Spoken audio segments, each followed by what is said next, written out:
dance floor's waiting, go and get a taste. Take off the edge, go ahead, get loose. It's here for the taking, you got nothing to lose.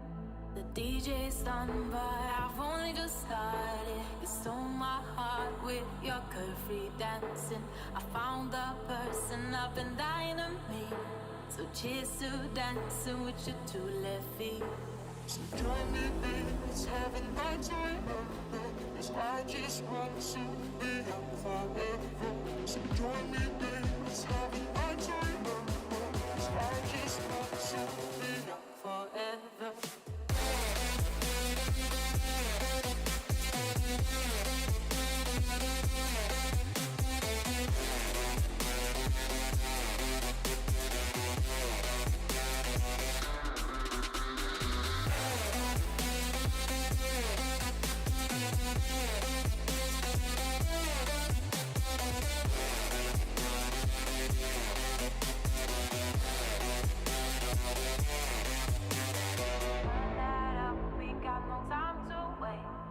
Dance floor's waiting, go and get a taste.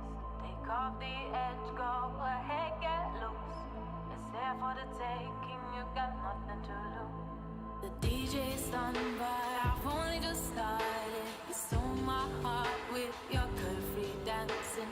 I found the person I've been dying to meet. So cheers to dancing with your two left feet. So join me, babe, let's have a night to remember. 'Cause I just want to be young forever. So join me, babe, let's have a night to remember. 'Cause I just want to be young forever.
Hold me to the waist, baby, touch me on my skin.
What is up, everybody? We are finally back here at the GSL, this time the GSL Code A.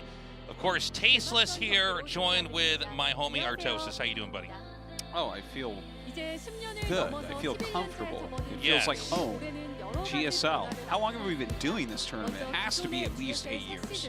Even longer than that. 9 years? Even longer than 10 that. 10 years? Even longer than that. Just over 10 years? Yes. No, it's been a long time, man, and I am. It's just there's something about it where.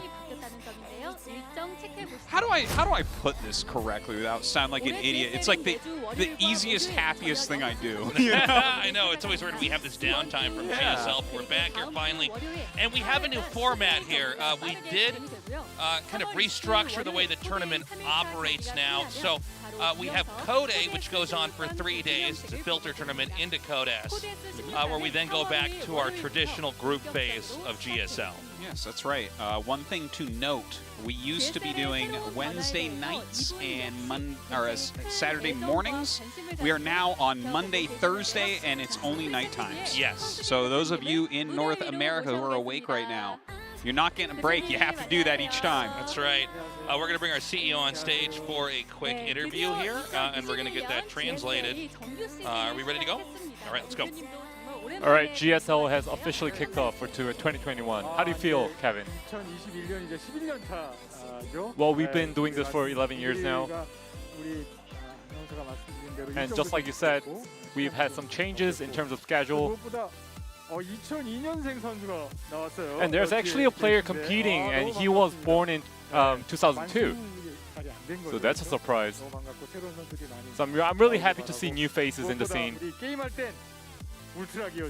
And also shout out to our sponsors, Ultra Gear, and also Hot 6.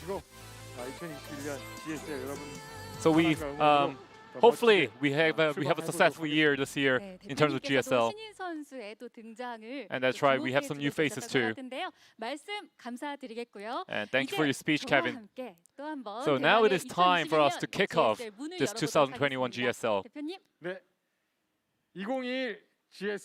2021 GSL Season 1 kicks off now.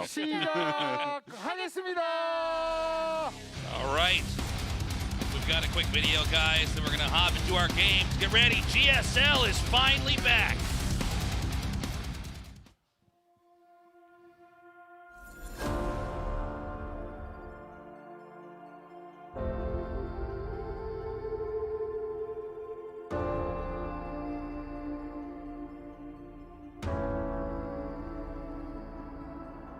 Look where we are.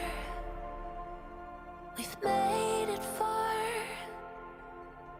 The overgrowth is breaking apart.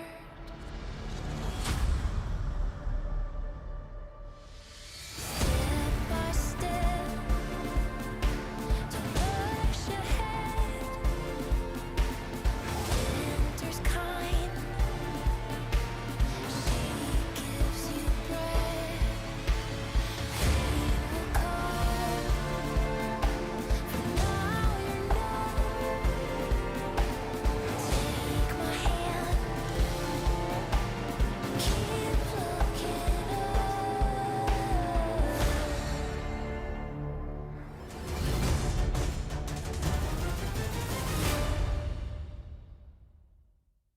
Day1, T.Y, Prince,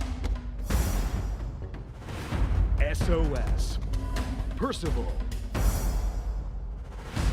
Maru, Creator. 2021 GSL Season 1, Code A. Africa TV Freak Up Studio Live.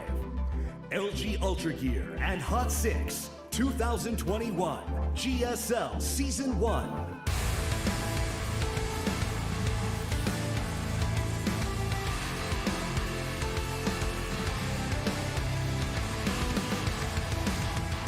You. He's looking at you. We want you. You. Dude, that intro video was something else. Yeah. Holy crap, I almost got tears in my eyes. That was so cool. epic and cool. It is good to be back casting StarCraft 2 for you guys. We had our off-season as usual, always between the very end of the year, and now we're here in the early part of 2021. Code A is back. We've spiced up the format here. We're going to have 3 days of this. Then we're going to be going to Code S. But to start things off, I think what is the most exciting out of all the exciting stuff that we have going on here is the fact that we have a new player. You know, a lot of the players we've been casting here for nearly a decade, Artosis, and it's important to have new people injected into the scene. It's important to have young people injected into the scene, and we have that here today. I think we've been like averaging one new player per year making it into GSL. I So think that's starting correct, off pretty early here. We also have the return of some players that made tiny splashes like Prince. We're going to be seeing him here today. That's going to be a lot of fun. But Percival is who's Tasteless is referring to. He's the guy that you see the picture of that you have no idea who he is. Yes. But we'll talk more about him. Actually, a talent that our good friend No Regret discovered quite some time ago. And that's right. Yeah, that's really exciting to see him come up so quickly. Fostering talent out here, and you can see it paid off. Getting into a GSL is a dream for any StarCraft player, and we have a new extremely young player that's managed to do this, just that. I know. It's super exciting. I can't wait to see how he does. I mean, it's his first time, generally the first time. You get absolutely bidly-bopped. Like, it is not even close, generally, in GSL. Yeah, having tournament experience, particularly the studio experience here, goes a long way. Anyways, here's our format. Yes, so here's what it is, guys. Basically, Code S is now starting at round of 16. Code A is a 16-man, I don't even know if you want to call it a tournament. Code A is now a qualification match. It's basically people that did reasonably well in the qualifiers but didn't wreck through, and it's single elimination best of 5. So we're going to have 8 best of 5s, 3 today, 3 Thursday, and then 2 more on next Monday. And the winners of the best of 5 go into Code S. Code S will start at the round of 16. We'll start it off with a group selection ceremony. We'll have GSL-style groups, which feed into the round of 8 bracket, which is normal as you recall from the past. So yeah, there you go. That is our new format for GSL for the year. We also have 3 super tournaments, one of which we already did. Anyways, jumping into the map pool. Complain there's no new maps. Here's one for you. GSL Nautilus. Now, it's a 4-player map. So it's going to be vetoed until the finals. I was going to say, I can't wait for this map to be vetoed. Yeah. But I think it's great that we're at least introducing some of these ideas that we haven't really been messing around with for years in StarCraft 2. I mean, this is one of the things that makes RTS beautiful. Is it's not just the different races and the styles of play, but the maps that you play on and the required approaches in order to actually succeed on them. Here are our GSL players, the ones that are already in Code S. Here you have them, and 4 of them coming in from the Super Tournament that we did. How long ago was that? Like a month and a half, 2 months? Yeah. And then, yeah, 4 more from the qualifiers. You can see we already have 3 Zergs in there, 3 Protoss, and 2 Terrans. So a pretty good split overall. Kind of surprising the names that didn't make it in, who are coming in out of the qualifiers. All the people on the right-hand side, those 16 that you see, will be playing in elimination matches. So half of those players are going to make in, half are not. But it's only 1 match against 1 player, so there's going to be ones that are insane. Look down at the bottom. We have Parting versus Dark as one of the Code A matches. One of those 2 titans of the game will not be in Code S this season. Of course, we have some interesting ones throughout DRG Special. Those are 2 guys you really would think you'd see in there. Kure Byun? Are you kidding me, Kure Byun? Kure versus Byun? One of them wild. not in Code S. Yeah, well, now that Code S is just rounded 16 and up, I mean, the competition's even more fierce. And by the way, I welcome this reintroduction into Code A. I think it really does make the entire process of becoming a GSL champion more interesting to have the different phases and what's required of you in that, forcing the players to really put in a lot of prep. Yeah. In that best of 5, and then if you've survived that, then you have to have a day with a lot more variables in the round of 16, fighting other players, other races all at once. And so I really welcome this. I think the staff here at Africa TV did a great job adding this in, and I'm looking forward to casting today. Yeah, it's definitely a little bit different from what we've had, but it's kind of exciting to have this split. I think it was a pretty appropriate time to do it too. A lot of our pros are going to the military. Let's not beat around the bush. Sure. And some of the round of 32s were basically like just so unbelievably one-sided. Here, this is actually much better, I think. Like, look at this, right? You definitely look at this and say, okay, TY, SOS, and Maru should advance. But you know what? These guys have been prepping for a while for a best-of-5. Like, I mean, the preparation comes a lot into this. Maybe they can pull some upsets and get into Code S. And I like this because now to have this phase of the tournament be a best-of-5, that that is oftentimes something only offered to a player who survives past the round of 32 and the round of 16. But now you can have the prep for that and then go back into the chaos of the round of 16. So I'm excited. We're going to start this off with a man who needs really no introduction if you care about RTS at all. TY is a fixture in history for RTS. TY is just super god mode. Probably the strongest player in GSL last year. Just complete badassery from him, absolutely all around. Definitely the favorite of his match. That's no doubt. right. This means we do have Curious in the studio once again, filling in for TY, who is normally casting. And his opponent in here is one of the players that is the young blood, the new blood on the scene here, Prince. Great player. If you're a diehard StarCraft fan, you're definitely familiar with him. But I think for more of the, how do I say this, more of the casual StarCraft 2 fans, the ones that mostly just follow GSL and, the few other major circuits that are out there, this is a player you might not be anywhere near as familiar with. To jog your memory, you might remember him playing against Maru in GSL last year. And he actually brought some really interesting strats, including a cannon rush, and actually came pretty close to beating Maru. It was like a 2-1 for Maru? Yeah. And it was a cool series. So Prince, there was like some Reddit threads on him and everything. Everyone was excited.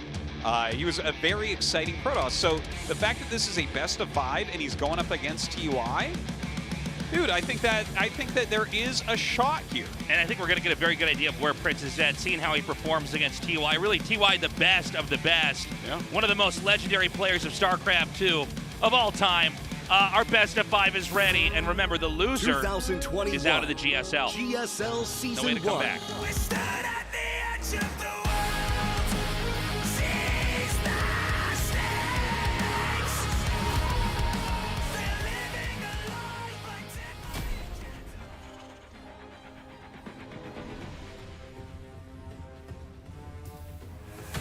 Africa Freaks, TY.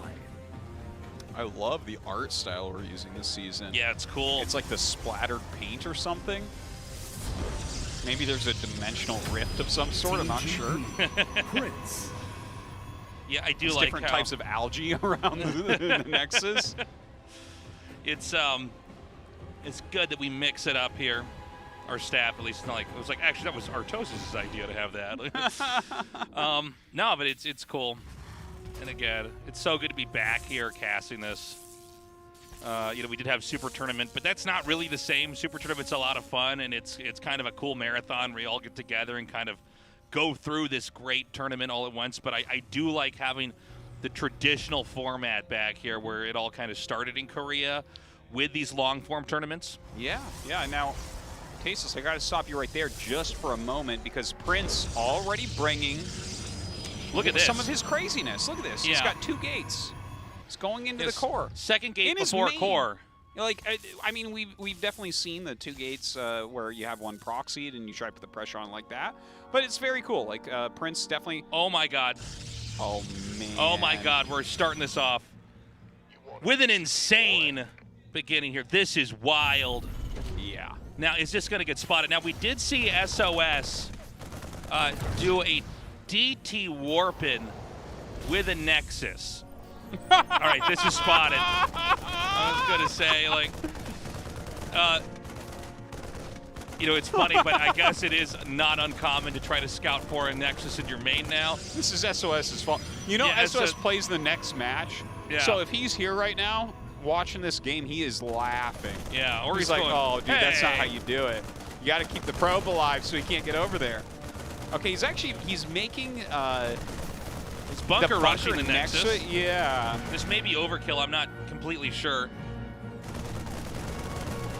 Well, I mean, if you're not going to cancel a Nexus, it does take a while to take this down.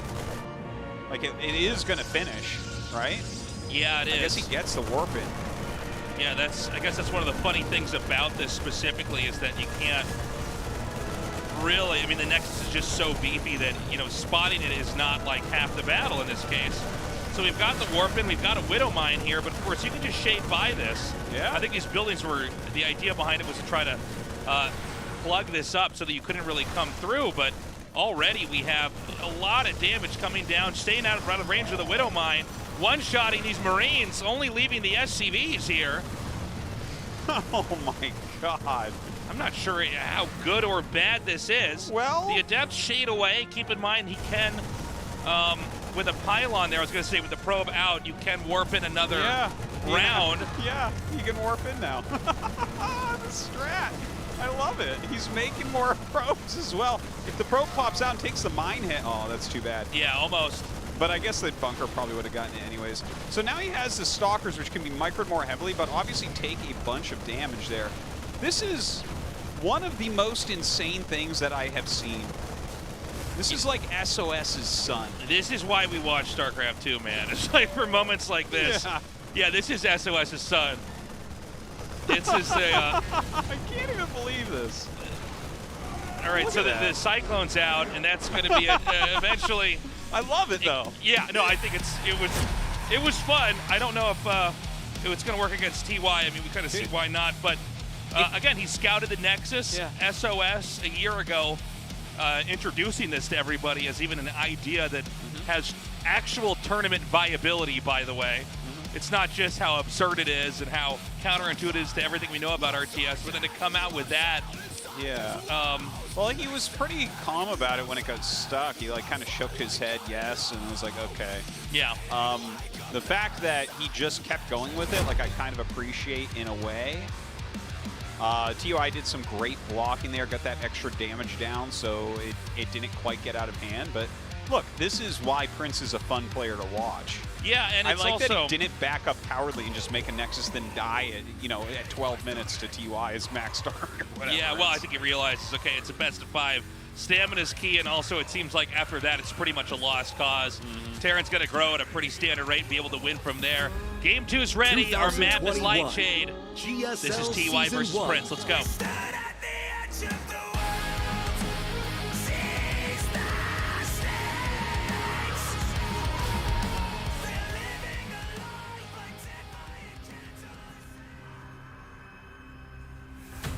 Africa Freaks, TY.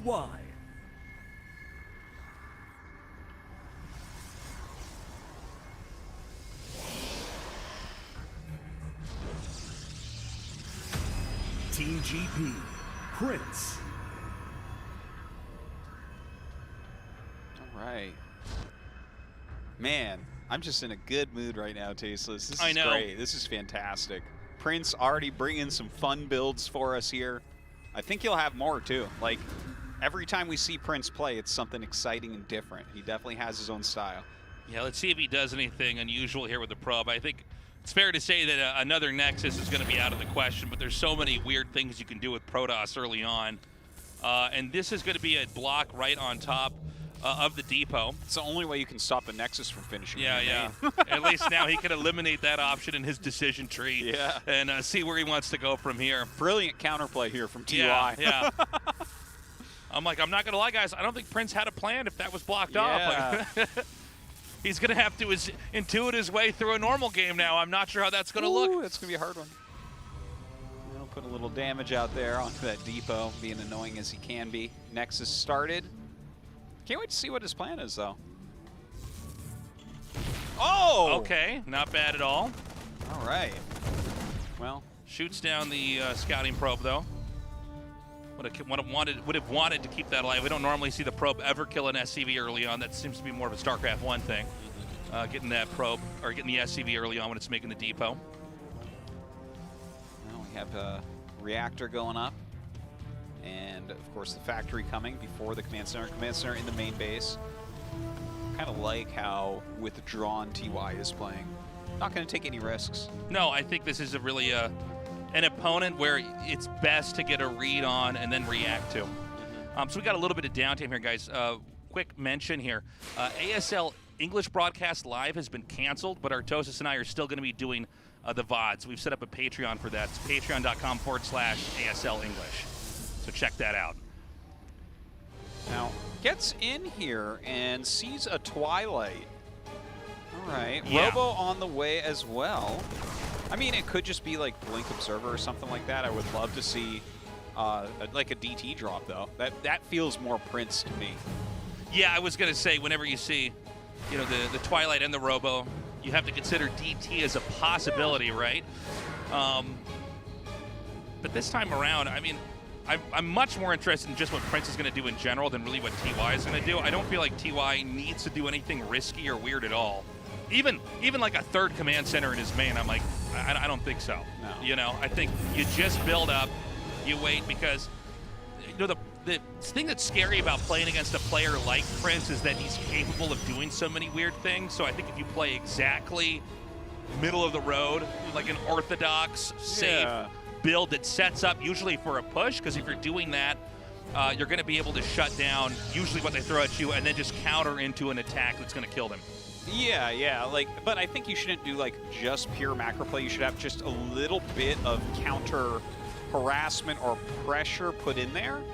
Not something where you're overcommitting, but something like this, right? Like a double Widowmine drop, because if he's doing a very strong and sharp build, it's cutting some corners defensively because he's going to be aggressive. So if you get something like a mine drop off, then suddenly you might win the game.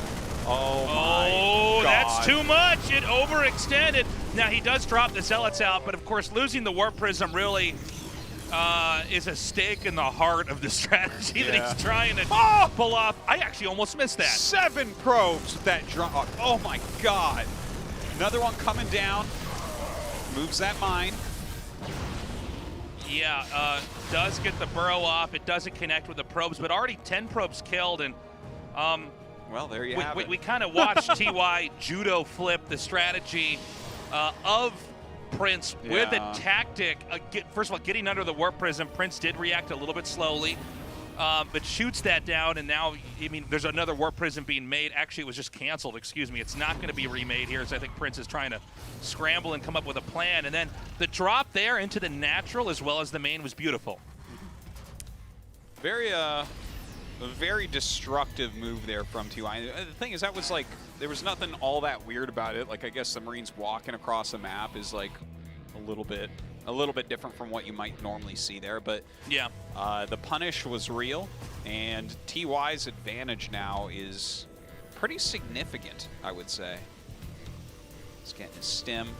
He's kind of macroing up. Third Nexus is coming down, and you know, he's focused on making his probes back. You see a chrono boost on the Robo as opposed to the Nexuses. I feel like that's just slightly questionable, but going to send the probe or the observer across the map. Again, you know, I do worry a little bit here for Prince. He's a really exciting player to cast because you never know what he's going to do, but you know, TY is more so even kind of showing why TY is basically always a safe bet for who's going to win against anybody. Because he's just so resilient. Yeah.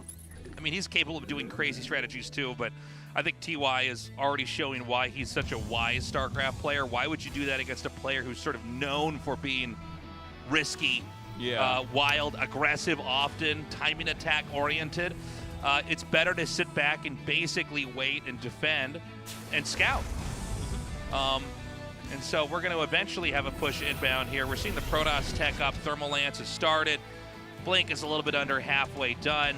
The Protoss is going to need to get the Colossus out with the splash damage to actually ever be able to meet and fight large groups of Marines.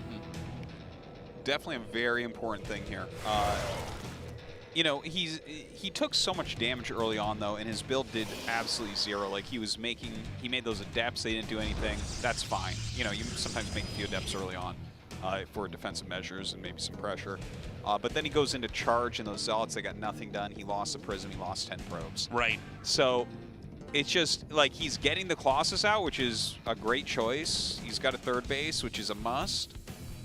Just like the thing is, if TY just follows standard protocol here, how do you get a victory as Prince? It's like you need TY to make a mistake, I think. I think so, you know, or have some kind of just really lopsided engagement. We've got the Zealots coming in here doing some harassment. They're actually going to be able to get on top of this tank. Which would be pretty handy, get a kill there. Oh, I guess not. Excuse me. That's also picked off. Here comes a big drop, though, into the main, and now we really got to see how good is the defense going to be here of Prince. He warps in, but it's a minuscule amount, which means that basically Terran can keep winning this fight. The rest of the Stalkers come up, tries to go for the Colossus, miscontrols it, loses the medevac, and that is the kind of play we need to see for Prince to actually be viable in this game. Yeah, that was fantastic. Now there's a medevac going into his third base. Meanwhile, Raven dropping off those. Oh my God! No!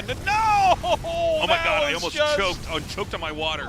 13 kills. You can see the look on Prince's face. Well, that's too bad. Like, he starts to get pretty efficient, but the thing is, TY is actually everywhere. He's throwing down auto turrets. Yeah. During that drop into the main base, he loses the medevac, but another one drops out and starts harassing his third, and Prince just unable to defend everywhere at once.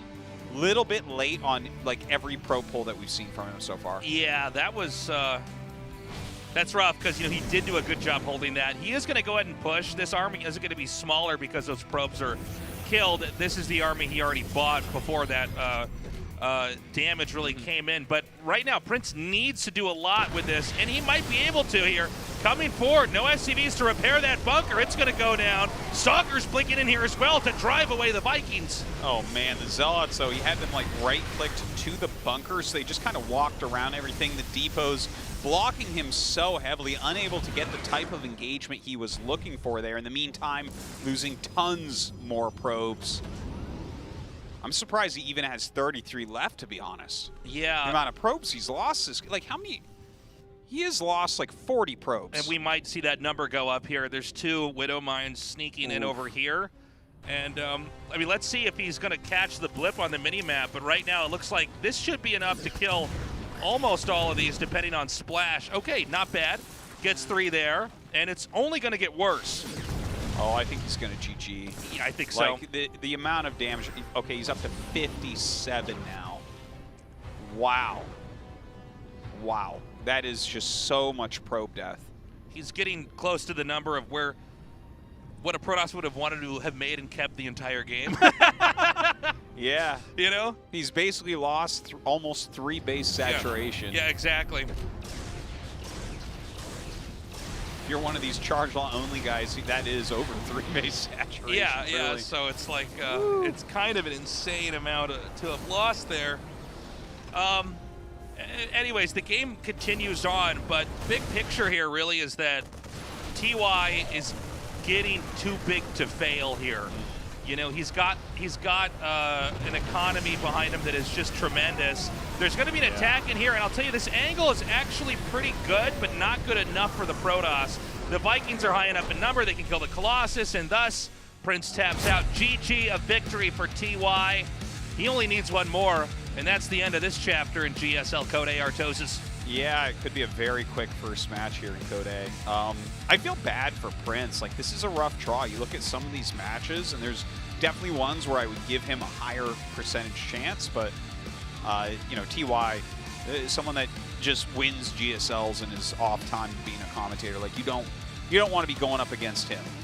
No, I mean, it does make me sad because I like Prince's style. You know, it's fun to watch. I kind of wish Prince could have been against almost any other Terran. You know? Yeah. Just because he's such a good player, but as exciting as the ideas that he's introducing are, this is why TY really shuts down everybody. But let's see what happens. I think Prince cannot think of this so much as a best of 5, as just one game at a time, do what it takes to win. This is probably one of the biggest challenges in his entire career, going up against TY, GSL champion, at times best player in the world. Let's see if he can at least start that comeback by winning Game 3. 2021 GSL Season 1. We stood at the edge of the world, seized the stakes. We're living a life like dead body candles. Africa Freaks, TY.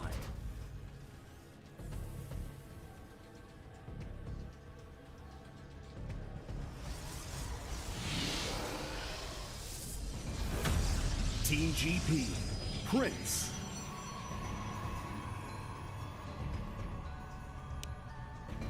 Ooh, okay. Prince, what do you have planned for us here? Death Aura. I hope it's something crazy. I do wish we could have seen that War Prism survive. Remember that one that was shot down early? It's almost forgettable compared to all the other Widowmine hits on probes, but he did actually have a pretty specific timing attack with Adepts and Zealots set up. I want to see how that would have worked out. You know, one of the things about players like Prince is they are very timing oriented. They're the players that they seem to be much less focused on, like, you know, I've got to make sure my forges are upgrading. I mean, obviously everybody's trying to make sure they're doing that. He's not trying to complete his tech tree like a stats would. Yeah. What he's really trying to do is get in between these little bumps in tech development for the Terran and go for the throw. Yeah. I mean, he's got like a little bit of parting in him. Yeah, he's one of these aggro, aggressive, kind of a dirty style of play. Yeah. That, I mean, this style of play is why people joke about hating Protoss. Is you got to watch out for stuff like this where you can get blindsided. Yeah, interesting phrasing there. Joke about hating Protoss. I think I'm sorry, I meant actually hating Protoss. yeah. fairly certain. But no, it totally. It's like, you're going to win a lot of games playing how Prince plays, where you just kind of catch him, but there is an end of the line, and that end of the line is TY. Yeah, well, TY is evidence that you can actually outlive all that. I mean, even though we see Party and Prince and SOS as well, they're kind of all in that family group of that style of play with Protoss. You got stats way on the other end. Yeah. But TY is evidence of a way out of that. And also one of the reasons why in periods of StarCraft, a lot of players say, just don't play like that. If you're really trying to improve, try to play, you know, a more standard, try to play a more preventative style, especially in ladder, for instance. But, of course, in a best of 5, you do have to have a rotation of different styles, techniques, and openers, or you just become predictable. Well, we're going to see if he has that here, right? He's opening Oracle, so it seems like a pretty normal opener thus far. Oh, he gets air attacks. Okay, well, we're going to stay down the route of craziness, and, you know, I prefer it that way. We have SOS playing next as well, so it's just like, we're going to have quite an evening tasteless. Yeah. What an introduction or reintroduction to Code A this is. Yeah, this is a heavy dose of StarCraft 2 to start winning you guys back on. This might kill you guys. I'm just telling you know, right? You might get halfway through the SOS games and die from overdosing on StarCraft here. It's like, oh, it's too much. It might be. Okay, the Oracle's going to come back in, target down a couple of these SCVs over here, and there's a Void Ray inbound. You know, the Oracle itself is not a plot twist in any PvT tech. Yeah. But the Void Ray's coming in, and we've seen this, is a growing norm here. The Void Ray has historically been this black sheep unit in StarCraft 2. Like, it's come in, and then it's like, okay, let's fix this unit. Then they try to bring it in again. Is he actually going to go Void Ray, though? Like, is it going to be Yeah, I think he is. I guess. Another Void Ray being made? So, like, another Stargate as well. So, he's doing almost a PVZ build right now. Yeah, that's what I was thinking when I saw it out there. So I'm like, well, he's definitely safe against Zerglings, but... Here's the question, though. Like, critical mass of Marines beats Void/X. This does... you need splash with it. But, you know, kind of like in a lot of PVZs or games, with Zerg in general, where you force them into a tech, and then their tech that counters your tech, you have the counter to that tech. I wonder if there's something like that going on here. Well, hold on. Actually, I'm sorry, guys. I just now saw the second Stargate. Yeah. I thought he was only going to make it out of one, so... That's a lot of resources spent on just making Void Rays. It is, but yeah, that critical mass of Marines. You know, once upon a time, Void Ray Colossus was a real composition, right? And we did see it against Terran, but it kind of went away. You can just like mass Vikings against that, for instance. Now there is a Robo being made. I'm brainstorming here in my own head, like what are we gonna see? So we're gonna go ahead and get the Cyclone upgrade. Obviously the Cyclones can wreck the Voids if they actually get those lock-ons in the correct positions. But he's coming across the map. He does have that +1, which is kind of scary. Very interesting. I mean, I guess he's probably going into Colossus as well. If he goes Disruptor, I'm just gonna truly lose it. Yeah, that would be weird. I was actually thinking about Disruptor before you said it, but I thought, I don't know. Okay, now this is funny because, you know, that's also that's also one way to basically stop them from having anything of value later on. I mean, wait a minute. It was about maybe 2 years ago, 3 years ago, we were talking about this new meta, and it was especially common in TVT of dropping where the tech lab is and killing the stim. And, I mean, it's very smart because stim is, like, the most important upgrade for Terran to actually get the ball rolling, assuming they're going infantry. Yeah. But I guess you can just blindly fly in there and blow up their tech lab with Void Rays. And it's not hard to know stim timings. No, it's not a mystery. That is so fascinating to me because we saw it specifically SOS. I remember exactly what you're talking about. SOS dropping Immortals and killing tech labs getting stim, and we saw it multiple times. Yeah, where moves or we like had that Ravens throw auto turrets down to get it. Absolutely. But I know when I think of Void Rays in modern StarCraft 2, I think of them as like floating around the 3 bases back here. But yeah, I guess you can come out and poke them. Hey, well, turns on the Voids here. Gonna slaughter some stuff. A lot of batteries being made here as well. Thank God he hasn't turned on while fighting Marines. Now, this is one of the problems when you have Void Rays is they're not nimble units. They can't get everywhere at once. And so suddenly these few Marines can literally shut down, not as much as I thought, but they can kill stuff. They can be a threat, and, you know, it's a game of cat and mouse where the cat never gets to catch the mouse. Yeah. It is going to be Void Ray Disruptor, Tasteless. This is actually, like, there was a period in time where this was a real composition in Protoss versus Protoss.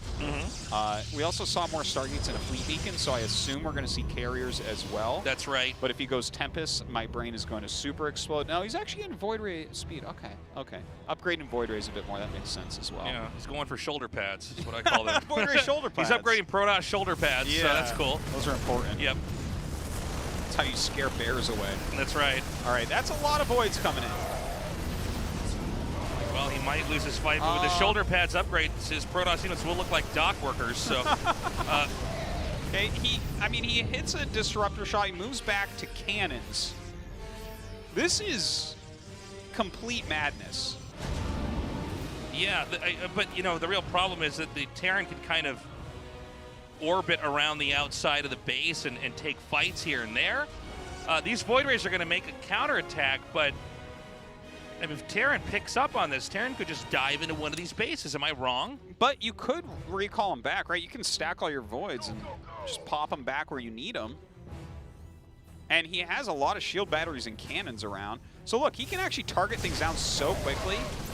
Look at that, kills this immediately, going to kill off the siege target the command centers, maybe? TY has to go home. This is too much damage. Yeah, I was wondering about this. Oh my God, look at him. Look how quickly he kills that. Oh my God, this is like what happened to the humans in Independence Day. Remember that? Oh, all right. If he just gets the other command center, okay, he's going to get away. Please let this be the new meta. He's actually fighting a bunch of Marines here and missile turrets. Looking a little bit scary. Okay, the stim up here, going to kill a lot. Oh man, TY just styling right there. But the Void Rays. Can you imagine if you never saw StarCraft before and like this is your first game? You're like, well, what is Protoss doing with those units? Those need to be removed immediately. Like, oh, actually, they weren't really used that much historically. Can you imagine though? Also, if you were a StarCraft 2 player that plays all the time and you saw Void Rays and you also said that.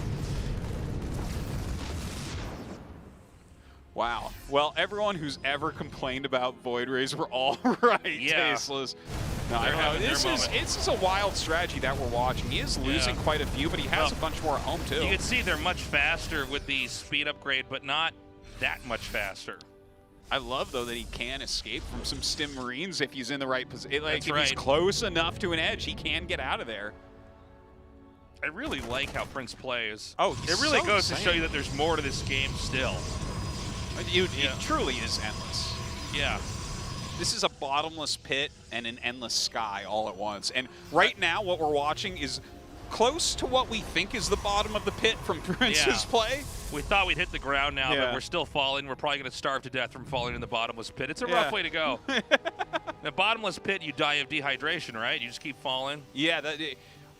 Oh, gosh, yeah. I think that would probably be dehydration. It'd come pretty quick, too, because the wind going past your face as well would dehydrate you extra quickly. That's right. That's why you've got to bring a lot of water down with you. If I ever go down a bottomless pit, I'm bringing a lake. I'm bringing a camel pack. Me and a lake are all going to fall at once.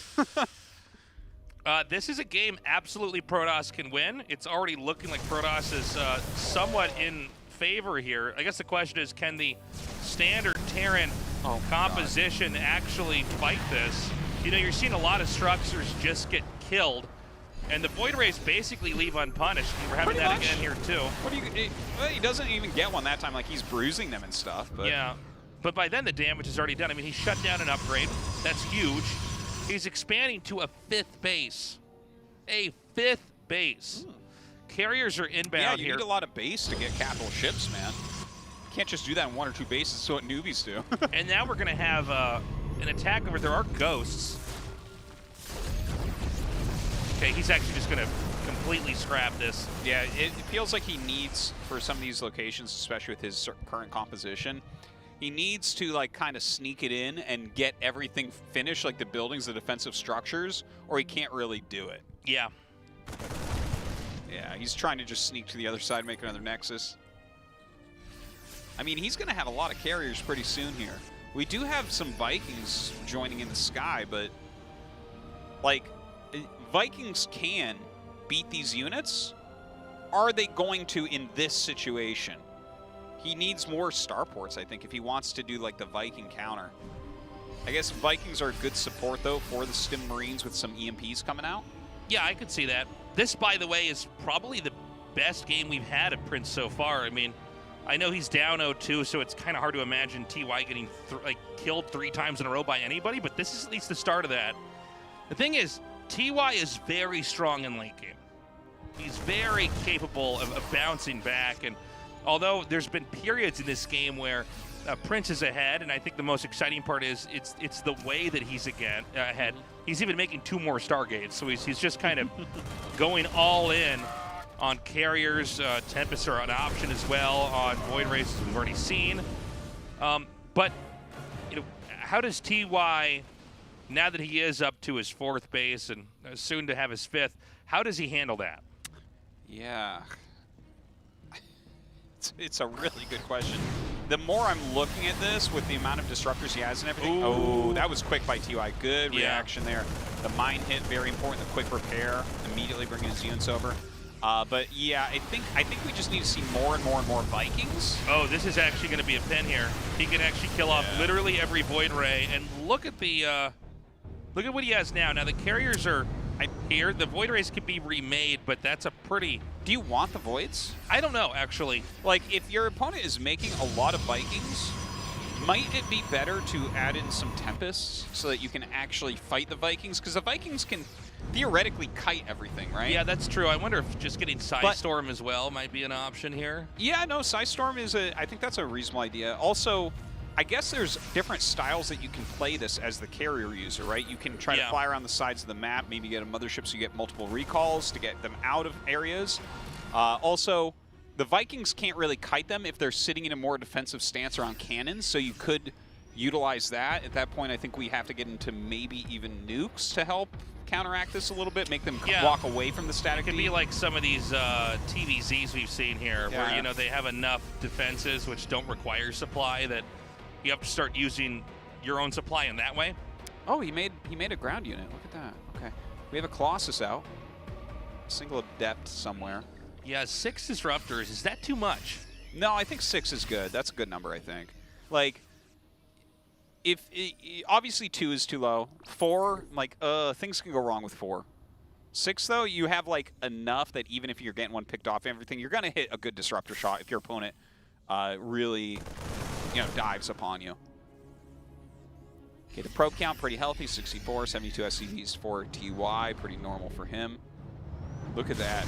The Colossus is the leader of the army. That's right. He's got his Vanguard Void Rays in the front, his carrier fleet behind. All right, we're going to have that fight happen now here. Good snipe on the Void Ray here. Nice EMP as well on those carriers. I mean, I guess they do bunch up enough. You could pretty much take out all the shields pretty easily. Okay, let's see if he can kite these correctly. Okay, great EMP goes down, and look at how hard he's actually countering some of these carriers. Like, he is killing them off when he's taking the shots, but the DPS of carriers is extremely high. Yeah, it seems like there's so much that would have to be micromanaged correctly here from Terran, but it has, it looks like it's not failed. Yeah, and don't forget, you can lose some carriers, right? Like, if you're doing a bunch of damage with them. Right. Like, okay, yeah, he picks one off, but it's not like you're out of money here as Prince. You can continue to refill them. He needs more Vikings so that he can actually get the one shot off. The fact that he's having to double volley this is really hurting him. I actually think Protoss just won. The count is low enough. The disruptors, if they're kept safe, I think he can push in. I love how much the one Colossus helps in this this silly looking game where it's like all these Marines underneath really helping, and then the Colossus takes 2 swipes and really ruins things for them. Yeah, it's like the Marines can't really stand their ground just long enough, and this is going to be one of these games they're going to push on to production, and I think the count might just be small enough that it doesn't really matter. The interceptors alone are going to be too strong, and this will bring us into game 4. I love it. Prince, I love it. Prince starting to come back. I think you never really expect TY to ever lose a game that looks like that. Well, I mean, he brought TY into a territory that TY certainly does not practice regularly against, right? Very cool game there out of Prince. Really hoping to, actually, honestly, I just want to see him do exactly that again and see how TY adjusts. Yeah, I mean, what a funny comp. I mean, that's our first time really casting that composition specifically, and who would have thought that the right Colossus number is 1? Yeah, no, it's like it's a Warcraft 3 hero there. Yeah, he just needs a little bit of extra damage onto those Marines. Obviously, the Disruptor's helping a lot as well. I guess comboed in with the Disruptors as well. Like, the Disruptor shots come, and that's when the Marines are not attacking, right? But the Disruptor shots alone don't really cut it, even though you have 6 of them. But in between that, the Colossus shots also have to be avoided. So the Marines are never able to get in high enough numbers.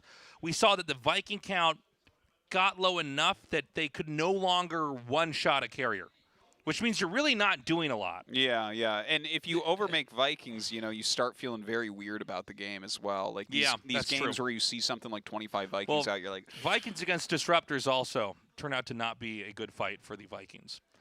Not so much. No, well, I guess you can land one and then pick it back up, but if there's anything else in the game, it doesn't work. But coming out like that and smashing TY, that's pretty crazy.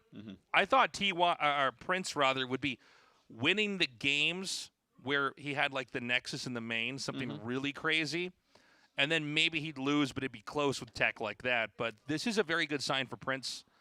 In his future in StarCraft 2, he can actually take TY on in a game that looks like that. Yeah, it was definitely an interesting one. I think TY will react a little bit differently next time he plays against that. But I got to say, I think one of my favorite parts of that was the dive in that got stim. That felt pretty important, right? Like that was wild. You're in this weird spot where you're on like 6 Void Rays and like an Oracle and an Adept. That's not a very good army. So the fact that he gets stim and stalls that out by a considerable amount, like an attack can't really occur. He can just jump out of there. He actually got the reactor on the Stark port there as well. Yeah. So you can't have additional medevacs. You can't have additional Vikings. The buildings were in kind of a funny spot.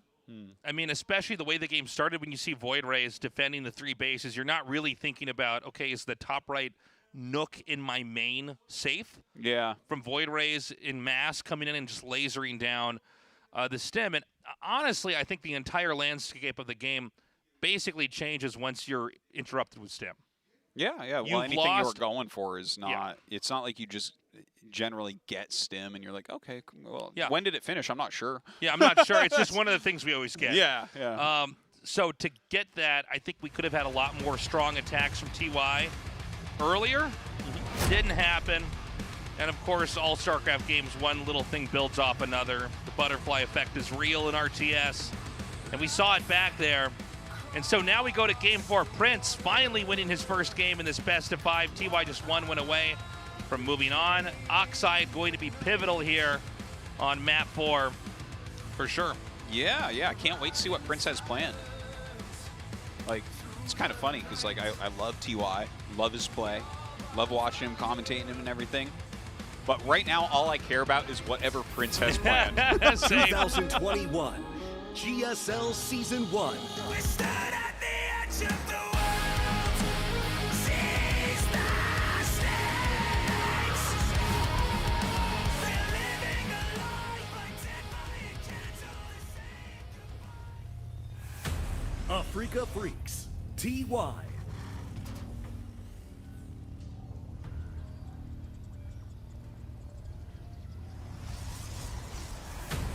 Team GP, Prince.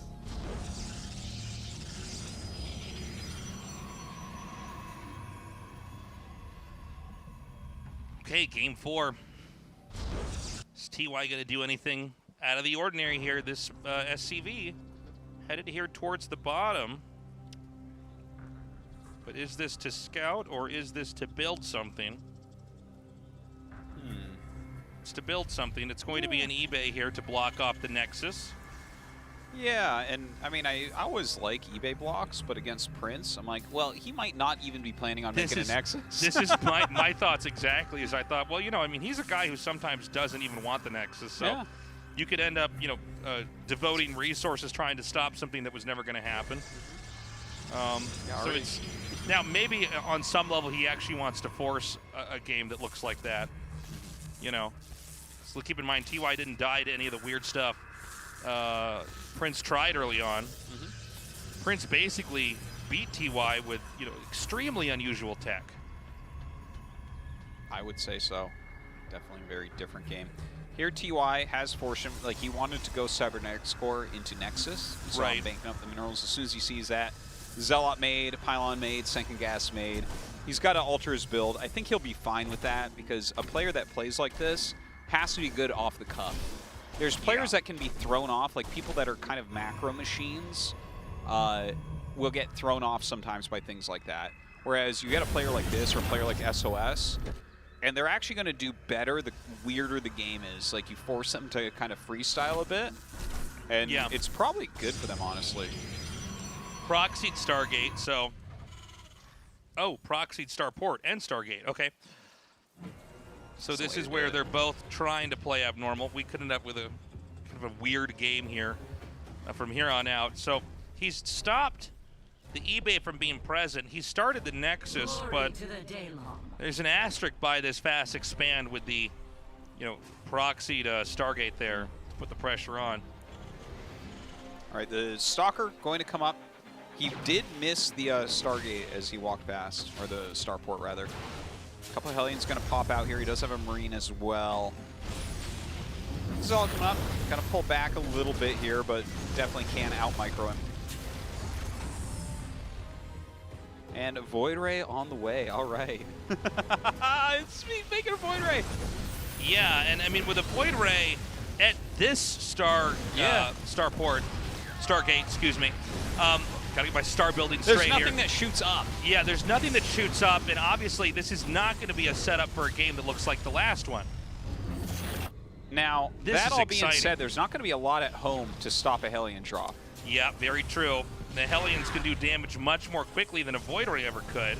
Yeah, look at this. He actually cancels the add-on and starts a mine. That is not the greatest counter here. Even if you hit the mine, it's not going to kill it. The thing is, though, I mean, this base... It really is naked here for Prince. I mean, the Void Ray can do a lot of damage, but not as quickly as the Hellions. There's an eBay coming here. It would be great if he could get underneath that and kill the SCV making it. Oh, he goes after the mine. I don't even know who wins this fight. Okay. Oh, and that's too bad. He's also losing all of his probes over here. Well, it was an interesting series, but it's looking pretty darn bad for Prince right now. He's down to 15 workers. He will finish off that mine as his next Void Ray comes out. The second a bunker finishes, which is so important. Yeah, the second Void Race here, they're both killing each other off in such a incredible fashion here. I actually think Protoss maybe can win, but then I see this Medevac come in here with 3 more Hellions, and there just isn't a whole lot to stop this. Yeah, look at him push forward with the mine. Now, the Viking can kite these Void Rays if done correctly for an insanely long time, but they're both having to micro on different fronts here. It's 18 workers to 14, Prince in the deficit still. The Void Rays are chased away. The Hellions attacking on here. All right, another Void Ray does come in, and he is just fighting here against the Marines. Loses it, unfortunately. You can see him throw his head back and open his mouth. Definitely some mismicro. You're right, the multitasking not working out there for Prince.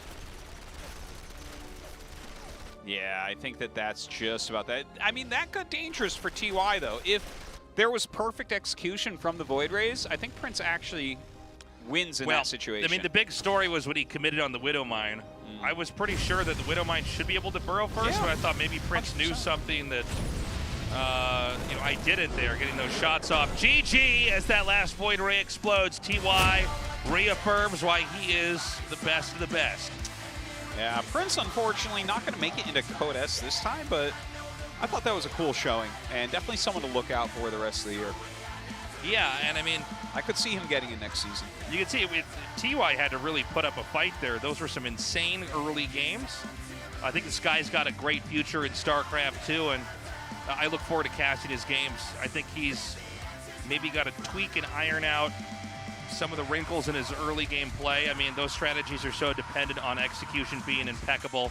Moments like seeing the Void Ray overcommit to the Widow Mine really is what loses you the entire attack and thus the game. So we're going to go to an interview now, get this translated, and see how TY is feeling now that he goes to the round of 16 of the GSL.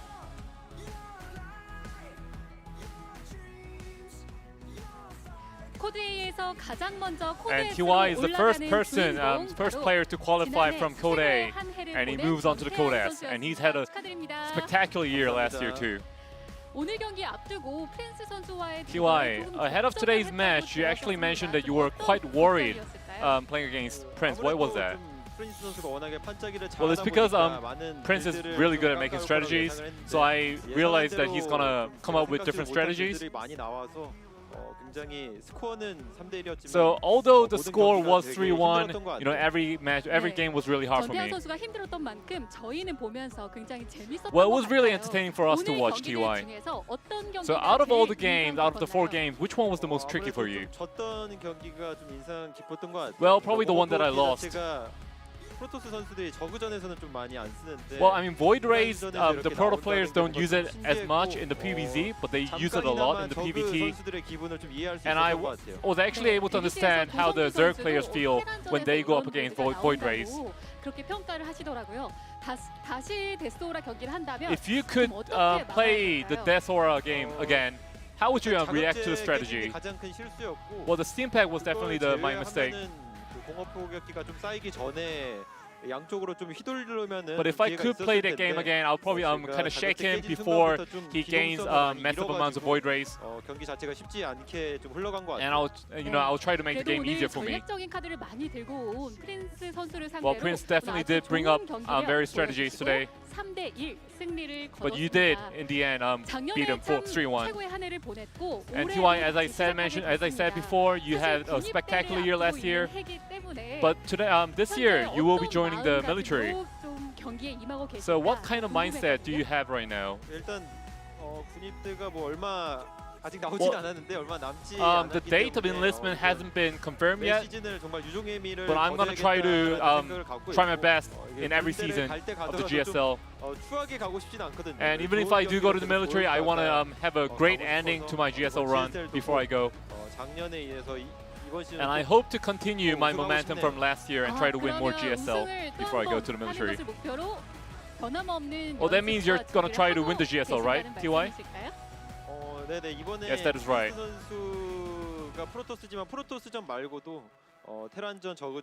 I mean, Prince was a Protoss player, but I'm trying to practice for all kind of matchups like the TVP, TVZ, 작년만큼 좀 좋은 and TVT. 성적 기대해 볼 수 있을 것 같습니다. So I think my fans can look forward to my performance this year.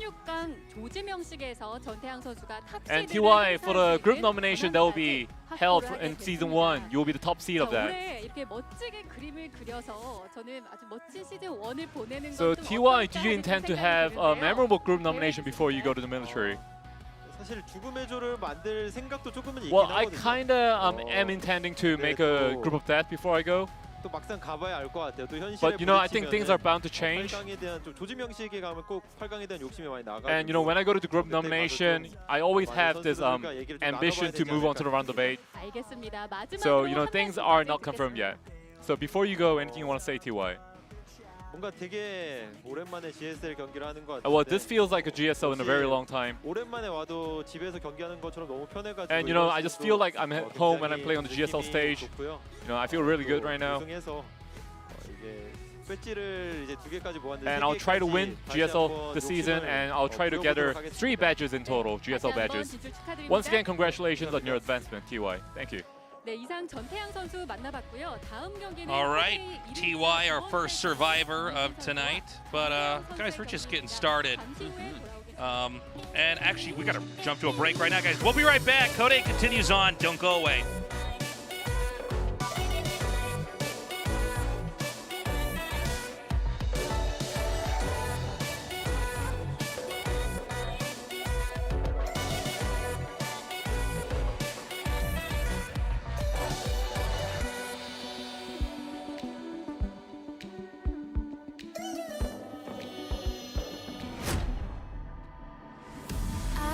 Stop rain. I'm only burning. We always run to catch the moment. Nobody can stop me, I'm running. You don't need harming. How will lead us to what we loving? Just enjoy the moment. Enjoy the moment. Enjoy the moment. Enjoy the moment. Enjoy the moment.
Stop rain. I'm only burning. We always run to catch the moment. Nobody can stop me, I'm running. You don't need harming. How will lead us to what we loving? Just enjoy the moment. Enjoy the moment. Enjoy the moment. Enjoy the moment. Enjoy the moment.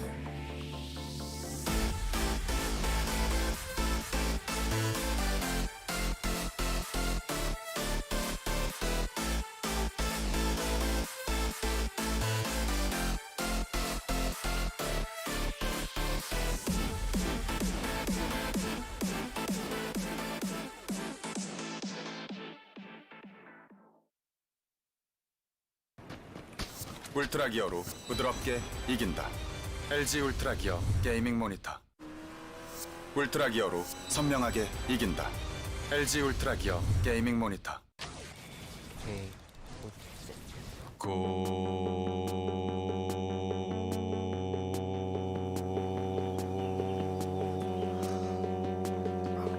성능을 언제 어디서나 가볍게 즐기다. 지포스 GTX 1650 그래픽 최신 인텔 10세대 프로세서 탑재. 고성능 노트북의 새로운 기준 LG 울트라 기어.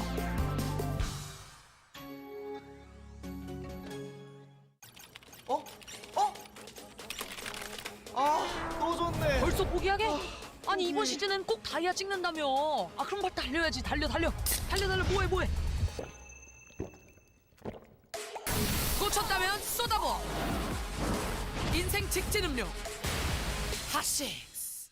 네, 그렇습니다. 이상한데? 이렇게 작아. 너무 안 보이는데? 보이지가 않잖아. 쓸 수가 아니, 너 키워보라고.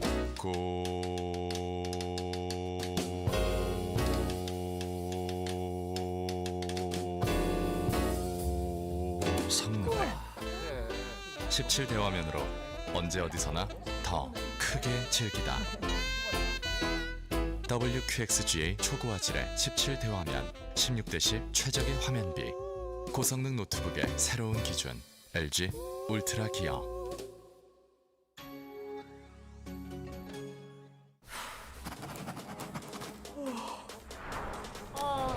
이번에 장학금 타면 노트북 지를 수 있어. 그러니까 조금만 더 힘내자. Let's go.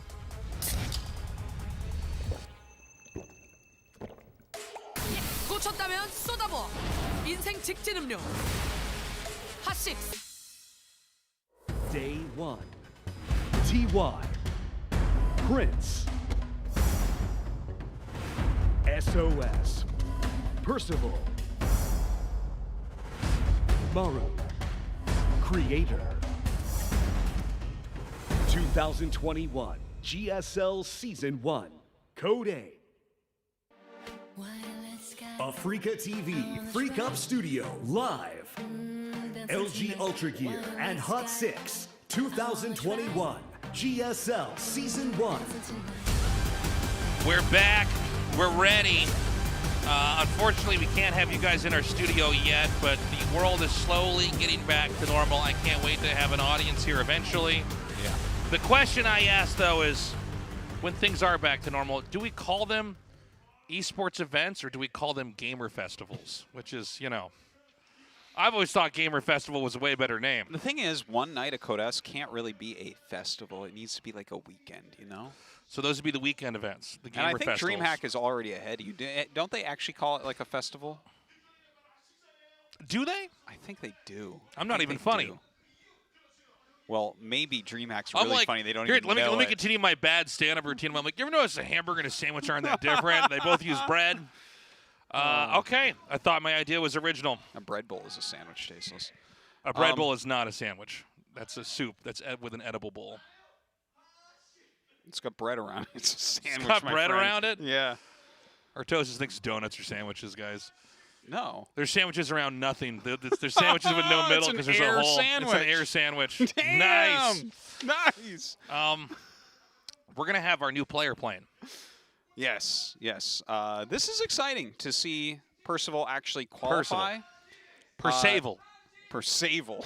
Yes, Percival let's is how really destroy his name immediately. You always do that. It's actually a real problem. People have been That's my problem. about. That's right.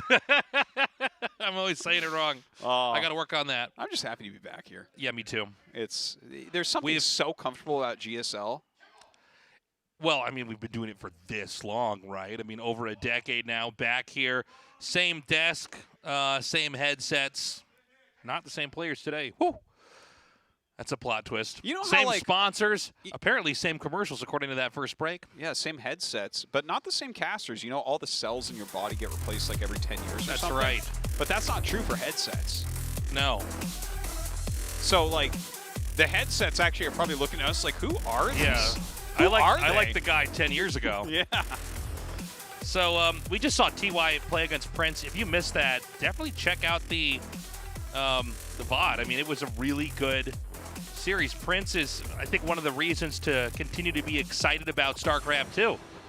You know, he is one of the newer players here. Up next, we have the newest. Dude, he's making little splashes in and showing us some really cool strategies and plans and stuff, but not, I mean, losing to TY, losing to Maru last time, what can you do? That's like, those are bad draws, man.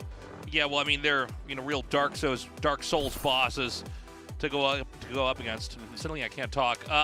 Now we've got SOS, who is, by the way, according to many of the pros, the hardest player to prep for a best of 5, which in Code A is what we have right now. Yeah, it's a good point. One thing we should mention is that 2020 was his worst professional year ever. He's been a killer most of the other years. I mean, he's a 2-time world champion and everything. He's been to the GSL finals multiple times, getting second place twice, an IM champion. Like, he's won so much, but last year sucked for him. So hopefully he has a better year this year. Already he is having a bit of a better year. Now, here is Percival. This is our brand new player. He's very young. He only started playing StarCraft 2 in like 2018. Let's just say that again. Yeah, that's He started playing insane. StarCraft 2 in 2018. And they were saying he was born in 2002, which, to put this into perspective, 2002 is when I started flying around to StarCraft 1 tournaments to play. Yeah. So this kid is brand new. Big shout out to No Regret, who in the Korean team house had this guy there when he was still much lower MMR than everyone, but he literally, I met Percival over at his house. He was telling me, he's like, this kid has a lot of talent. Like, he has barely been playing. He's already really good. And here he is very shortly thereafter in GSL Code A. And by the way, all the people who are like, it's too late to try to learn StarCraft, here's a guy in Code S who started in 2018. Yeah. So just much better than us who have been playing since literally the beta. Yeah. And then the game before that. Yeah. This guy, all right, guys, we're ready. Game 1 on Death or best of 5. GSL Season 1. Percival versus SOS. Let's go.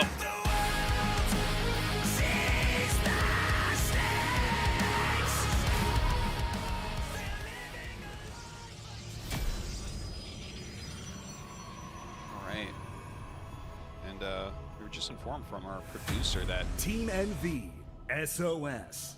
The pros think that Percival has the most potential amongst the amateurs. But again, the shout out to No Regret, being that talent scout once again.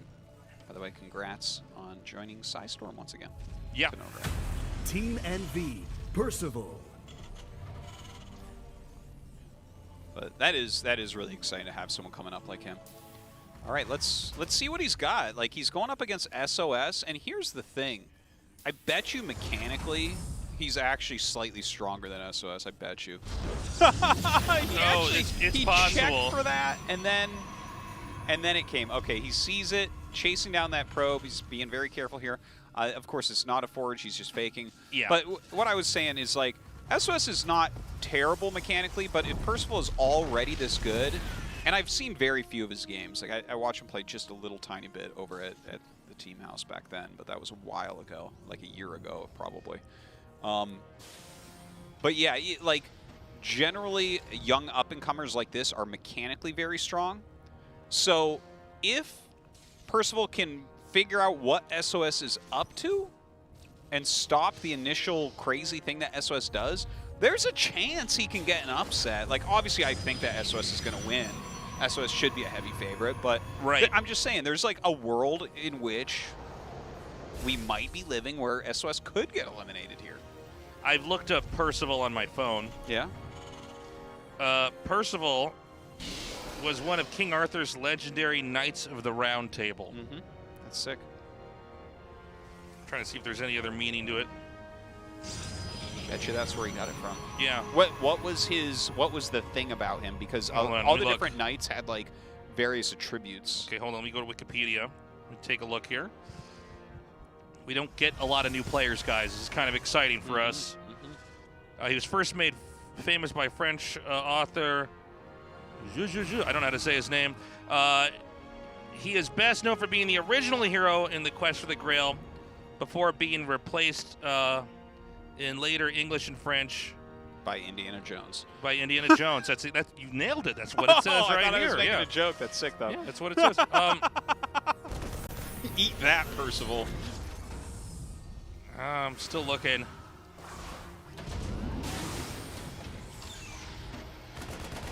All right, well, I'm not getting much here on Wikipedia. That's all right. It's way too much to parse here. So we've got a Robo tech here. Some more gates coming down. The Robo is just over here at the 9 o'clock spot. Yeah, kind of interesting. It is Hellions being produced right now from Percival. We have a bit of a wall in for SOS, so I think he's like totally fine here. Like, especially considering, you know, the Hellions are roaming around the map. Now he's going to go ahead and scout a little bit. Looks like he's going to see the proxy starport. So again, it's hard to imagine Percival getting that damage really done with the amount of intel that SOS has and his building placement already. That's right. The Warp Prism about to pop out here. Let's see what he can actually do. You know, with these Hellions on the map, this is going to be one of those moments where they're both going to be dropping each other at the same time. There is not really anything back at home for Terran right now. These 3 Stalkers and 2 Adepts can easily fight this. Yeah, going to push that back. And, well, I mean, the one thing it does do is stops a warping round that would have been in this Prism to come and attack him. That's true, but he's going the long way anyways. He wants to come in from over here, so I think the warp down isn't going to be as much of an issue. I don't know what exactly is in the Terran space. It's been long enough he might have something to take a fight here. Second Hellion and third go down. 7 probes killed. And it looks like actually Percival is going to come out on top, at least as far as damage goes. Let's see what more can be killed over here with the Stalkers as they go into the main. Yeah, I think SOS is definitely not done yet. He's got the warping round as well, so maybe we see him like throwing some Zealots. This might be a mistake here from Percival. He sieged up, but then you just shimmy these Stalkers over. Oh, actually pretty never good mind. hold right there, yeah. Ooh. And luckily for SOS, he does have that recall ready. So we'll get the Prism out. Twilight on the way. And at the end of all that, I think that was actually slightly better for Percival, to be honest. Yeah. He's going to get the free Robo. You know, he killed like a decent amount of probes with those Hellions, which really don't scale anyways. And now Percival's beginning to push. He's going to come over here and shut down the Robo attack. At least that's the plan. I don't think Protoss can actually contest this. I think the spread is pretty good. He did have those 2 Adepts come over there. I think that might have been a mistake there by SOS. Drew them in and then pulled them away. But with Percival out of position here, I mean, this is an army that's got a lot more muscle to it. This isn't your standard drop. And so this could actually just run into the entrance. There's not even... Oh, excuse me, there is a full bunker here. Yeah, but, I mean, he actually targets down some SCVs there. Goes into the main base here with the Prism, unloading those 4 Stalkers with the warp-in as well. Up comes the Viking. Some targeting from SOS actually allows that Prism to die. Yeah, gets the medevac here. This is kind of a funny exchange of blows that's been back and forth, but I think maybe that attack onto the Robo was a little bit too ambitious because now we're seeing SOS just catapult ahead. And this is one of the things about SOS is he's very good at intuiting what the best move is. Gets an immediate double tank snipe. Yeah, a little bit too quick of a punish onto the Robo. Like that Robo is going to die, but at what time you can take it is an important thing to Yeah, take I think into it was consideration. a little bit too eager, a little bit too ambitious to try to punish there. Terran units are super soft before you have like Stim and a certain mass of Right, them. and Stim's just now finishing here. I mean, they just don't really have the abilities that you can kind of connect together to have a powerful army that can take a fight. And honestly, you know, Tier 1 Protoss units, I think usually we think of them as basically pretty bad. But if they're fighting Terran army units that don't have Stim, don't have a lot of the other upgrades, they're actually quite good. Oh, yeah, yeah. They're basically better. Yeah, so, when there's like no upgrades involved on any side, Protoss units are actually pretty good. It's just when those upgrades come out, it's like, oh, the DPS is pretty high over here, isn't it? We have to be careful. So as you can see, Stim's done. Suddenly these Stalkers aren't a threat anymore, but you know, right now 54 workers to 34. Of course, the Protoss in the lead here. SOS, if he holds this attack, he wins the game. The SCVs are going to be pulled. I actually think this is the best way to play from here for Percival. Yeah, I think it's a totally reasonable way to try to go about this. Now, SOS pretty much knows what's happening. Surprised he actually comes down here. Oh, I see. Okay. makes perfect sense. Does get some good force fields off there. Going to run away as the SUVs come up. He'll have a second bottleneck that he can try to manipulate the fight in here by the staircase. Sometimes we have a warp prism that comes in. I don't think. Oh no, there's one coming over here towards the main. So he's going to have some zealots that'll come in, and this is just too much. Yeah. I mean, he might want to actually force field behind this to lock it in with the zealots. GG, SOS takes game 1, but I'll tell you what, it was a fun one. Yeah, yeah. If Percival hadn't come out to kill the Robo that quickly, he could have defended the counter harassment, the counter push from SOS a little bit more strongly. I think in the very beginning, he maybe came out slightly on top with the initial 2 drops, but no, it's all right. This guy is actually so young and has been playing for such a short amount of time. SOS was already like a 2-time world champion when Percival started playing. Yeah, we've got some lopsided matches today, right? But what's been exciting so far is that they are looking pretty damn close. Like on paper, you have to say, okay, well, it's SOS. Even in his bad year, it's like, well, it's a safe bet that SOS goes on, right? But Percival's holding his own. I think Percival made one of the mistakes we don't often get to commentate about, and that was pushing out and attacking a Robo. We've seen this with Stargates very rarely, but overextending basically and taking a moment where he defended pretty well and actually creating an opening there for SOS. Yeah, yeah. Well, SOS not going to miss something like that. Goes up 1-0. We're going to go to Lightshade next. Okay. Lightshade, map number 2. 2021. Right now, SOS with a 1-0 lead in this best of 5 in Code A.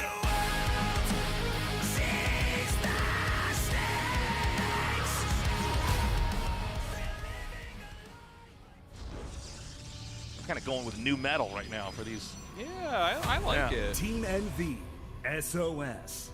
That's new metal, right? The kind of Linkin Park sound, is that correct? I don't think that's what it's called. I don't think that's what it's called anymore. I think it's actually like that genre. Yeah. They actually moved the name. Team NV, Percival. I saw someone say that it's actually called like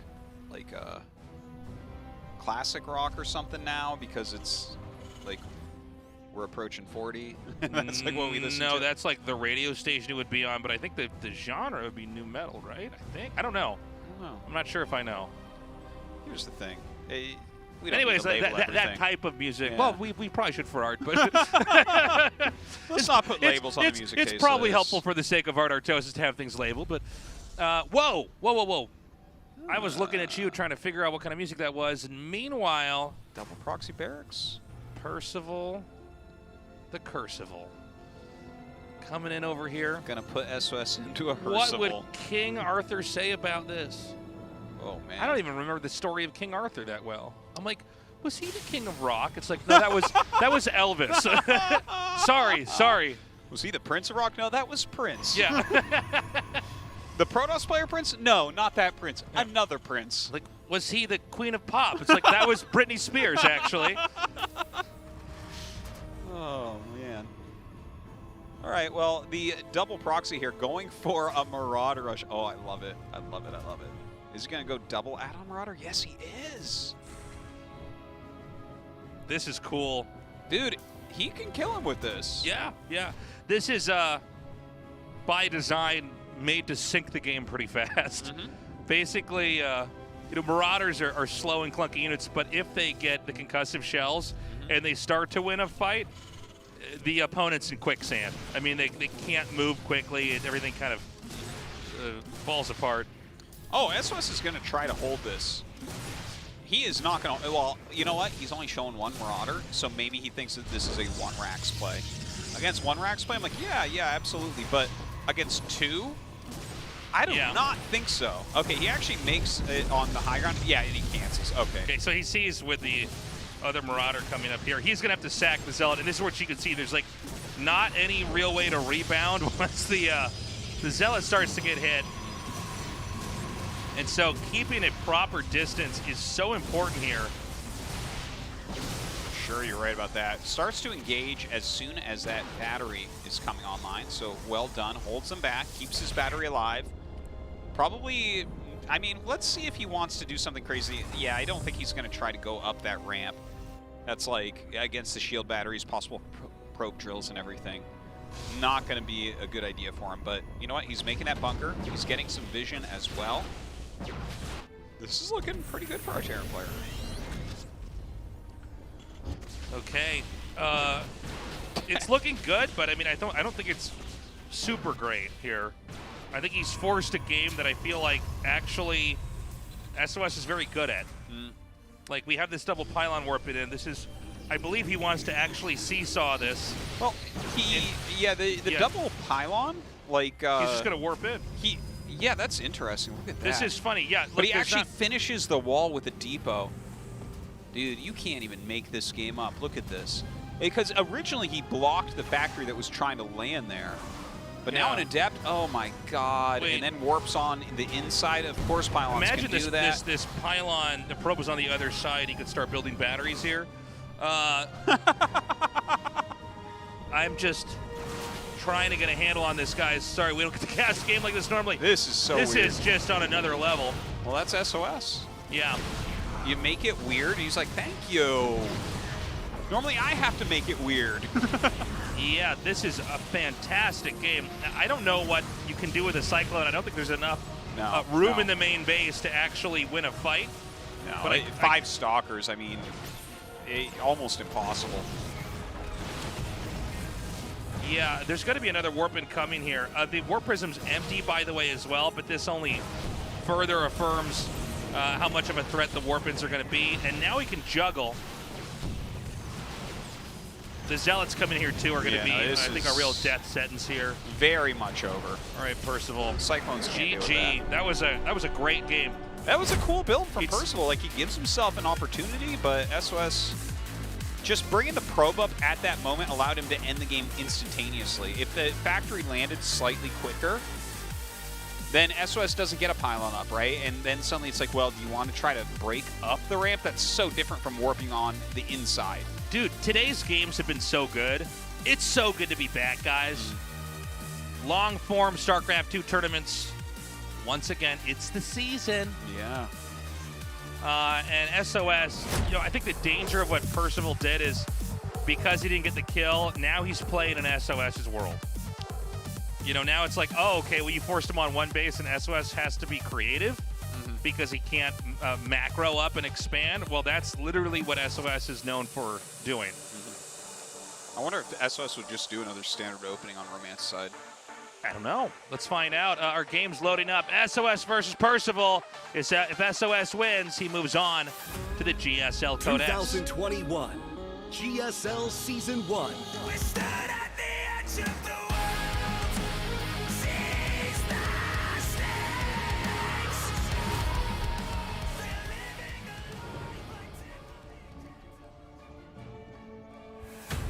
Team NV SOS.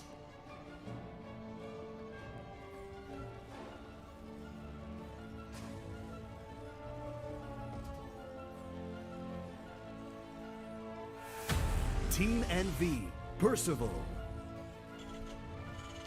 Look at Percival's hair.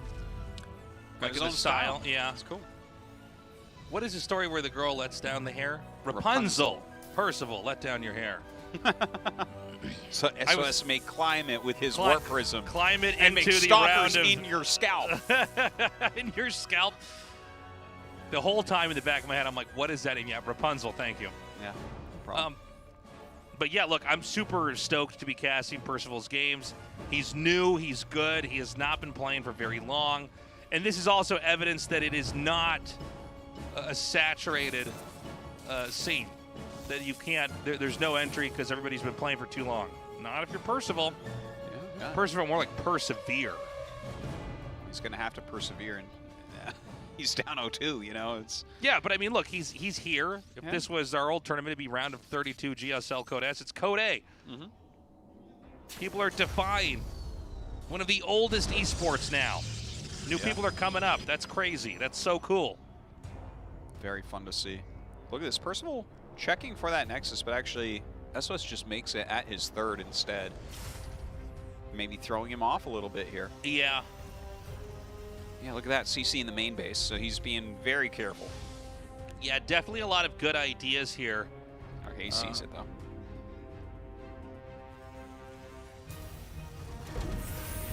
And so, yeah, let's see what kind of game we're going to get here. This will be a little bit of a slower start. Yeah, it doesn't seem like any real aggression can occur as of yet, but sometimes when we see a Protoss take that Nexus, you just see things like Hellions come out because you can't, like, what are you going to do? How are you going to... Yeah. Shield batteries don't really do that much against lots of Hellions. Like, you have 3-4 Hellions, they're gonna wreck the probes no matter what. So that makes me a little bit nervous for him. Just generally speaking, when we see Protosses take that as their first expansion, you know. There's a reason why we don't talk about it that often. It's because it's usually not that safe. We don't see it that often as well. Yeah, I'm wondering what kind of game we're going to have from SOS. You know, the problem with fighting him is he's oftentimes so crazy, but he's completely fine. Dilate it back into a more normal game. And we're going to have some of the ideas, by the way, here from Percival that we had in Game 1. Well, he's making that proxy starport, but we don't see the Hellions this time. Instead, siege tank production. So I think what he's going to do is actually load up some, like a tank, and then send the Marines out, and then have a very quick push somewhere weird. Do you think he's going to make, like, an add-on here? Is he going to go, like, medevac from this, or is this... I think it's medevac. Liberator, perhaps? Maybe Liberator, actually. Oh, Tech Lab, all right. Banshee. Huh. Okay, you know what Percival reminds me of, actually, is StarCraft 1 Fantasy. Like, he's got these very kind of... Everything's wired together just barely, and it's a very unique idea that he's usually going for with a very specific strategy that has to work at a specific moment. Okay, that's Percival. Now, the problem is if you're not absolutely perfect with these strategies, there's always an Achilles heel. Yeah, there's a reason people do not play like this. Yeah, generally. I mean, when we kind of saw this with the push out in Game 1, where it's like, it seemed like he was holding everything fine until he kind of overextended. He attacked out without even having stim. Well, hopefully he doesn't make another big mistake like that. Now, he is defending this as... He knows that it's not a real Oracle, still chasing around a little bit. And you know what? I mean, this proxy Banshee he's making actually has a lot of potential. Okay. First Banshee is out. We'll see if he sends that in or saves it. Okay. He's saving it. Yeah, he's waiting for 2 Banshees. So that's like something that can be an insanely strong move. Well, if they are not prepared, then you can just ignore shield batteries, basically. The damage just spikes up exponentially with 2 Banshees here. And so I think this might force a recall back here. And really, Protoss don't have detection, right? Like, this is Twilight Tech. Oh, you're right. So... Yeah, no, you're completely right. This is just like, these are Terran DTs now. Yeah, flying ones at that. But they 2-shot workers instead of 1, so, you know. The probe is going to see the 2 Banshees, but, I mean... Oh, SOS's head just jerked. Robo gets started immediately. These Banshees are going to do some insane damage. Probe's being evacuated right now. Basically, you just can't let the Banshees get too close to the probes. Now, don't we, by the way, Protoss is not fully turned around with everything. There's something up here at 12. Dude, look at this. He is going to kill just an amazing amount of probes. Yeah. Running out very quickly. He's going to run out of energy on this one relatively soon. Goes over to this, I guess we call it the 3rd base location, or the 1st base that he took. The damage output is massive. Oh, it's just insane here. We're seeing the worker count plummet here, and this is going to be extremely difficult to recover from. Keep in mind, Terran has gone unscathed this game. And Terran really is... Look at this. Oh my god, Percival's so smart. Wow. Okay. He does an incredible amount of damage while untouched and says, all right, let's close this out.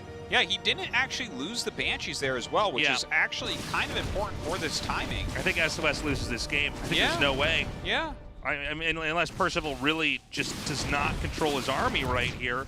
Look at this, even perfectly flying through with the Banshees, targeting down more probes here.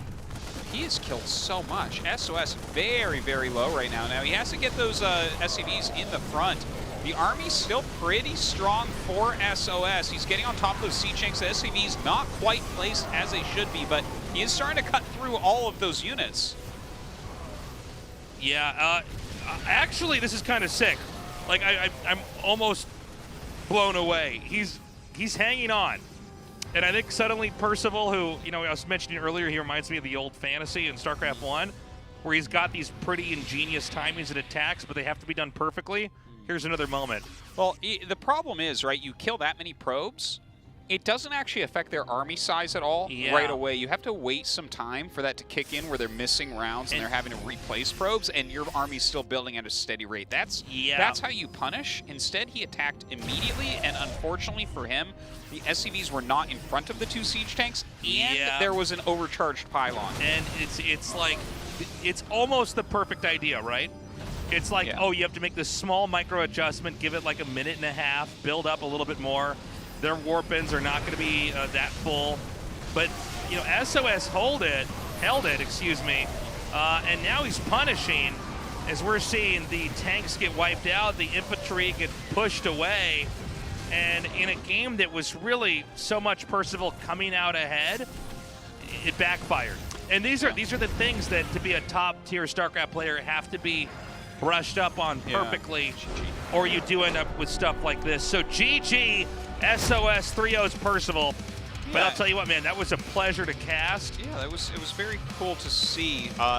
Here's the thing, it makes sense that you would mess that up a little bit, because that's like one of those StarCraft principles that you actually need embedded deep inside of yourself. Like, that you can't be thinking about each situation and be like, okay, let me get out my StarCraft rulebook. After I do harassment, I have to wait for the hurt economy to kick in and stifle his production while mine continues.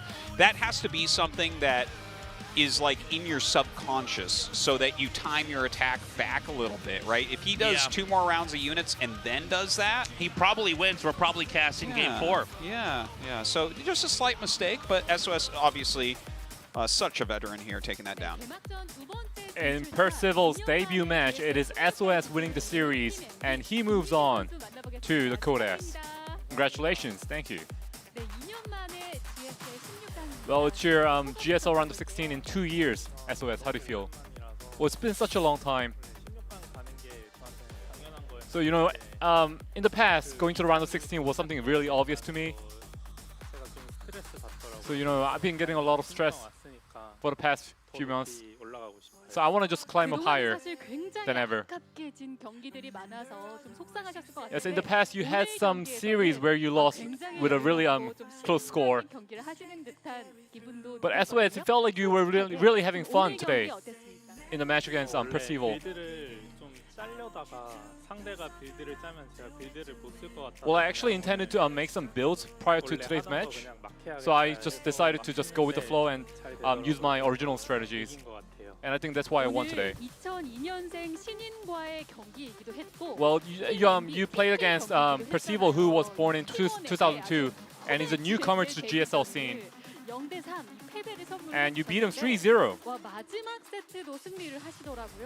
And you won the last game as well, which looked pretty advantageous to Percival. So you won some skirmishes and that led to your victory. So what was that about?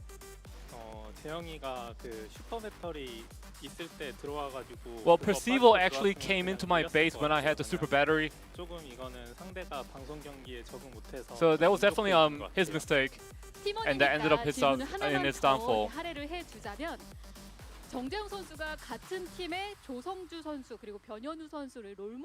And Percival actually mentioned that his role model is actually Maru and Byun. You know, I think Percival he's too young right now, and he's definitely improved compared to last year when I last saw him. So if I disappear from GSL in the future, I think Percival will be able to take my legacy. And I think Percival's playstyle is quite similar to Bunny's. And that's just my opinion.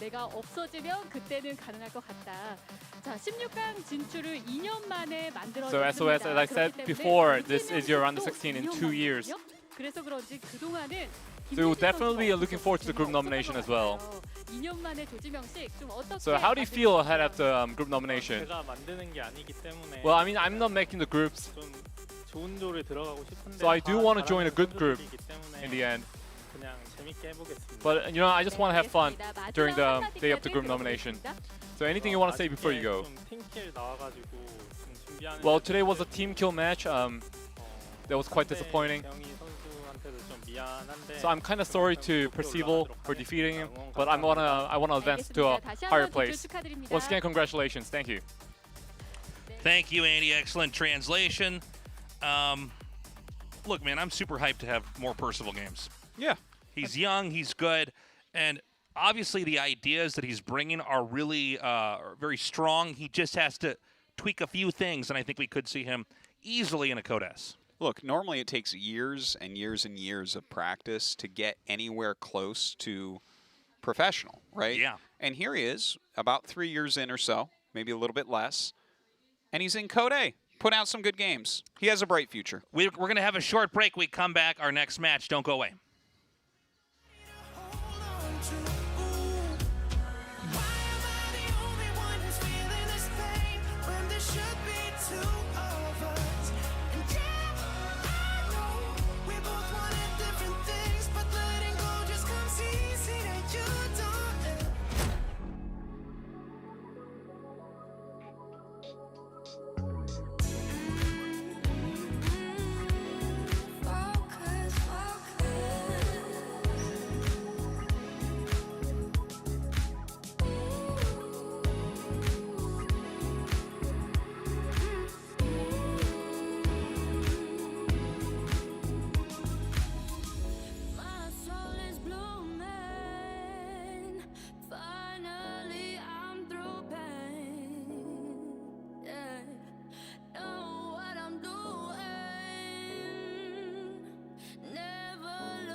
울트라 기어로 부드럽게 이긴다. LG 울트라 기어 게이밍 모니터. 울트라 기어로 선명하게 이긴다. LG 울트라 기어 게이밍 모니터.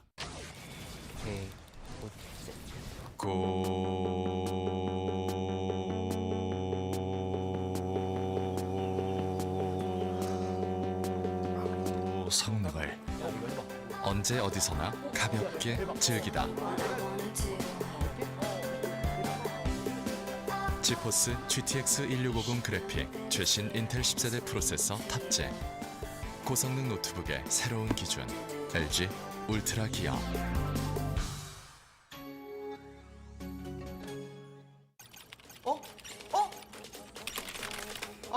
또 졌네. 벌써 포기하게? 아니 이번 시즌은 꼭 다이아 찍는다며. 아 그럼 빨리 달려야지. 달려 뭐해. 꽂혔다면 쏟아부어. 인생 직진 음료 핫식스. 이상한데? 그렇게 작아. 너무 안 보이는데? 보이지가 않잖아. 쓸 수가 없는데? 저거 키워보라고.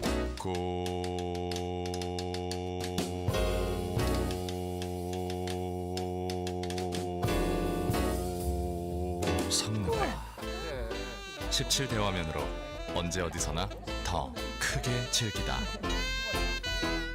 WQXGA 초고화질의 17대 화면, 16대10 최적의 화면비. 고성능 노트북의 새로운 기준 LG 울트라 기어.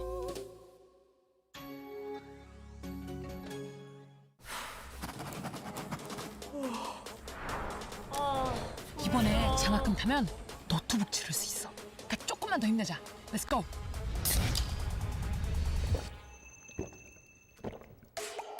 꽂혔다면 쏟아부어.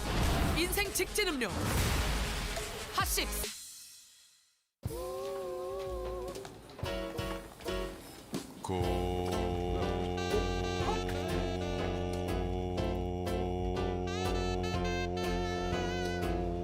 성능을 대용량 배터리로 언제 어디서나 더 오래 즐기다. 72Wh 대용량 배터리. 고성능 노트북의 새로운 기준 LG 울트라 기어. 듀얼 메모리, 듀얼 저장 장치. 고성능을 듀얼 업그레이드로 더 오랜 기간 즐기다.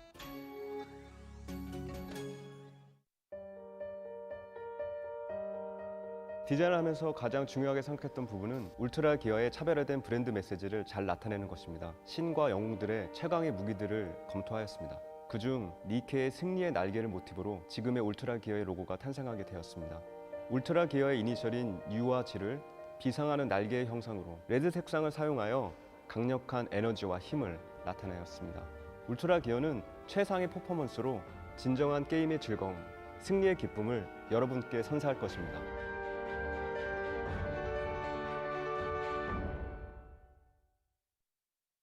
아 제발 좀만 더.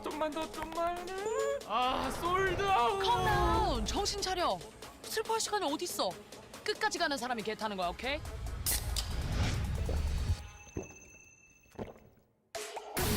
꽂혔다면 쏟아부어. 인생 직진 음료 핫식스. 하나 이번 세트 야야 조금만 붙어. 조금만. 바로 내일이 치팅데이다. 내일이다. 내일 모레도 아니고 내일이다. 꽂혔다면 쏟아부어. 인생 직진 음료 핫식스.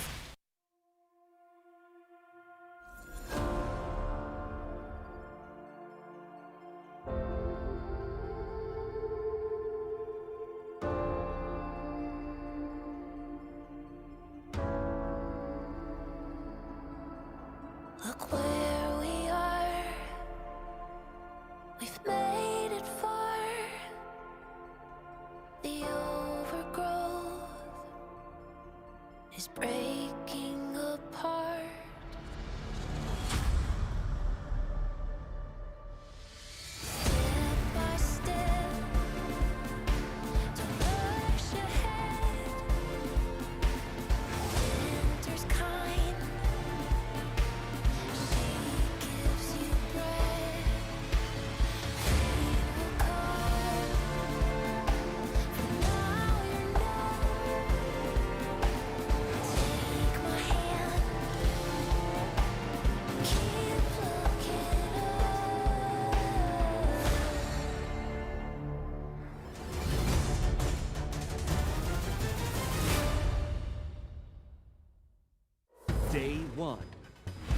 Day1, Prince,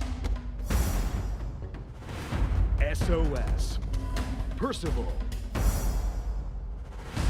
Maru, Creator. 2021 GSL Season 1, Code A. Africa TV Freak Up Studio Live. LG Ultra Gear and Hot 6 2021 GSL Season 1. I felt like our GSL voice was doing a very primitive diary. Like Day 1, TY. My, it has been kind of a quick day so far here, the first day of Code A. But we have a few mismatches, right? We have like these sick champions going up against some of our newer players. Prince and Percival unable to get it done against TY and SOS, but as to be expected, still showed some cool games. I think if you look at the results numerically, it doesn't do it justice. I mean, the games are much closer. Some games it's actually like watching a python eat a frozen rat, but other times it's not, you know? Frozen rat. Yeah. Well, at least the python gets an ice cream headache. Yeah. And then if you look at our entire career of Cassie StarCraft, we've also casted matches where a python ate a frozen rat and the python died and the rat got out. We've had every level of play. And the warmth of the python, because it was sitting on a hot rock, thawed the rat, who then who crawled then chewed away. its way out. That sounds like an amazing game. Can I cast that one right now? Sounds good. Animal game will never be an esport. Animal game will never be an esport. What is that from again? One of these, I think it's Coursera, where they made like a course on esports, and it's like the worst thing anyone ever made. This is a new thing. Hi all guys, these people, we sell an online course and we don't know anything about. Yeah, we're entirely unqualified, and that is a lot of esports, like just people coming in and being like, well, now we're into esports. I'm like, you've never actually worked or know anything about esports. You don't. Dude, that's you like me being like, just described okay, the industry. You're like, you know what? I'm a doctor now. It's like, you're not a doctor. Yeah. You didn't go to medical school. You will kill people if you do this. It's like, all right, welcome to esports. Like, yeah, if that's, damn, you summed it up. Now I'm an expert on computer game tournaments. It's like, whoa, no, you're not. No, you're not. Yeah. And half of them, you're like, do you watch any esports? They're like, no.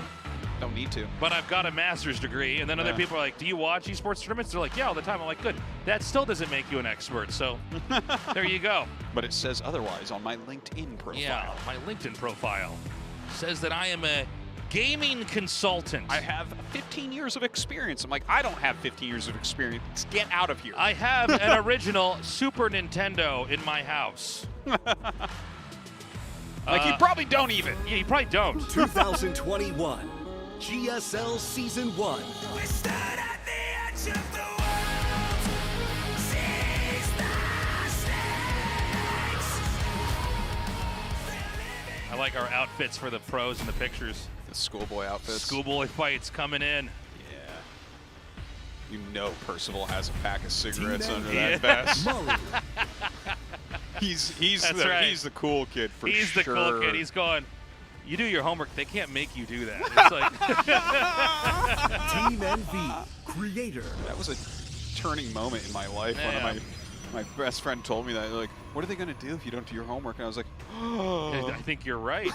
Actually, it's weird. I remember just never do. I remember literally being in like first grade and I had like a paper where it's like 3 questions I had to fill. I remember looking at it and my child brain saying, I'm not going to do that. Like, I'm like that. I'm not going to do that. And you haven't changed at all, actually. No.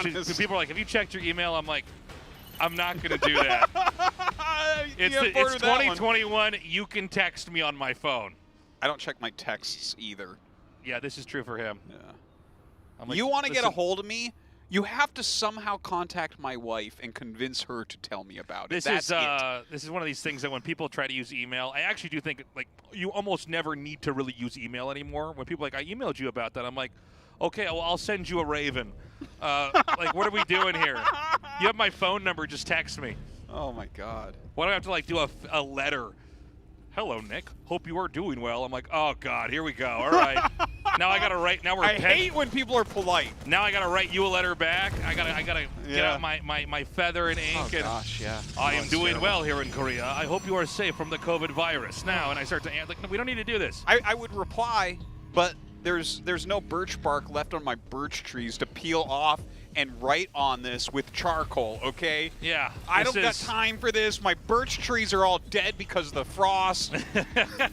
I have no way to email you back.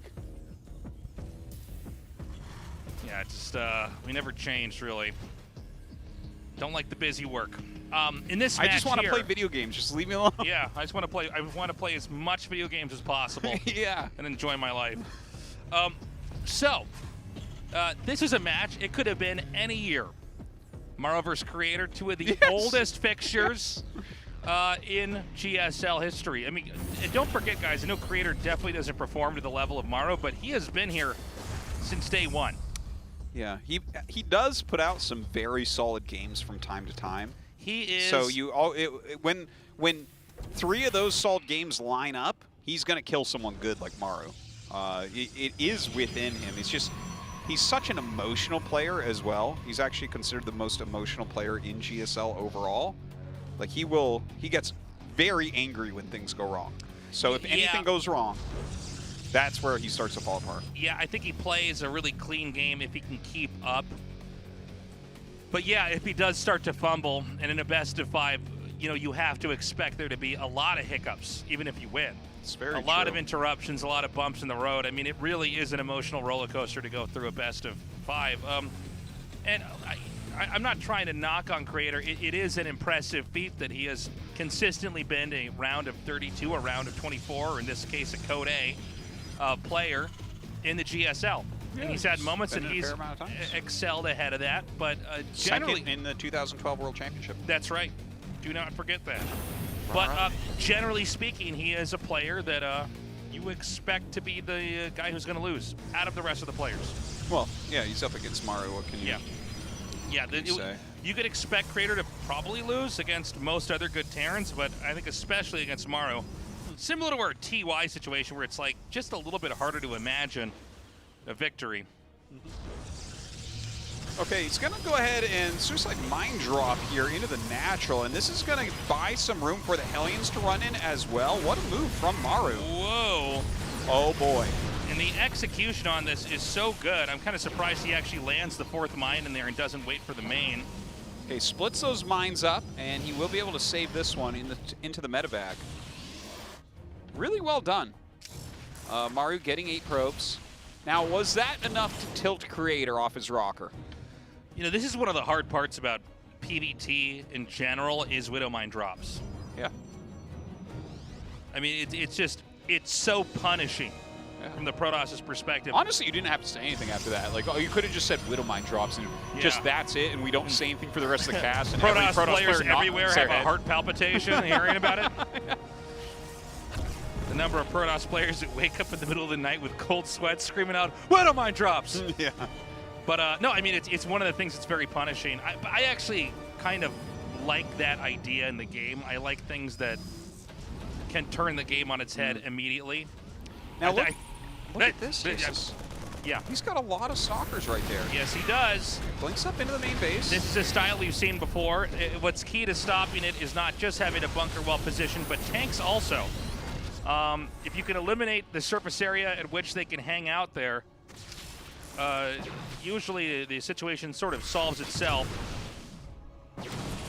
And so Creator bringing a little bit of an older style. It's not bad, but it has been, you know, a thing we've seen many a time before. Yeah, it doesn't seem like he's really going to get any damage done. The placements here of Maru are insanely good. 2 bunkers at the natural. You don't normally see that. 3 tanks in the main. Running around with this Raven as well. Yeah, looking nice. Maru, just completely solid. Has more workers than Creator, which is always very painful in this matchup. Really, in even games, you see Protoss ahead as far as workers go. So he's going to once again come back in with more Stalkers here.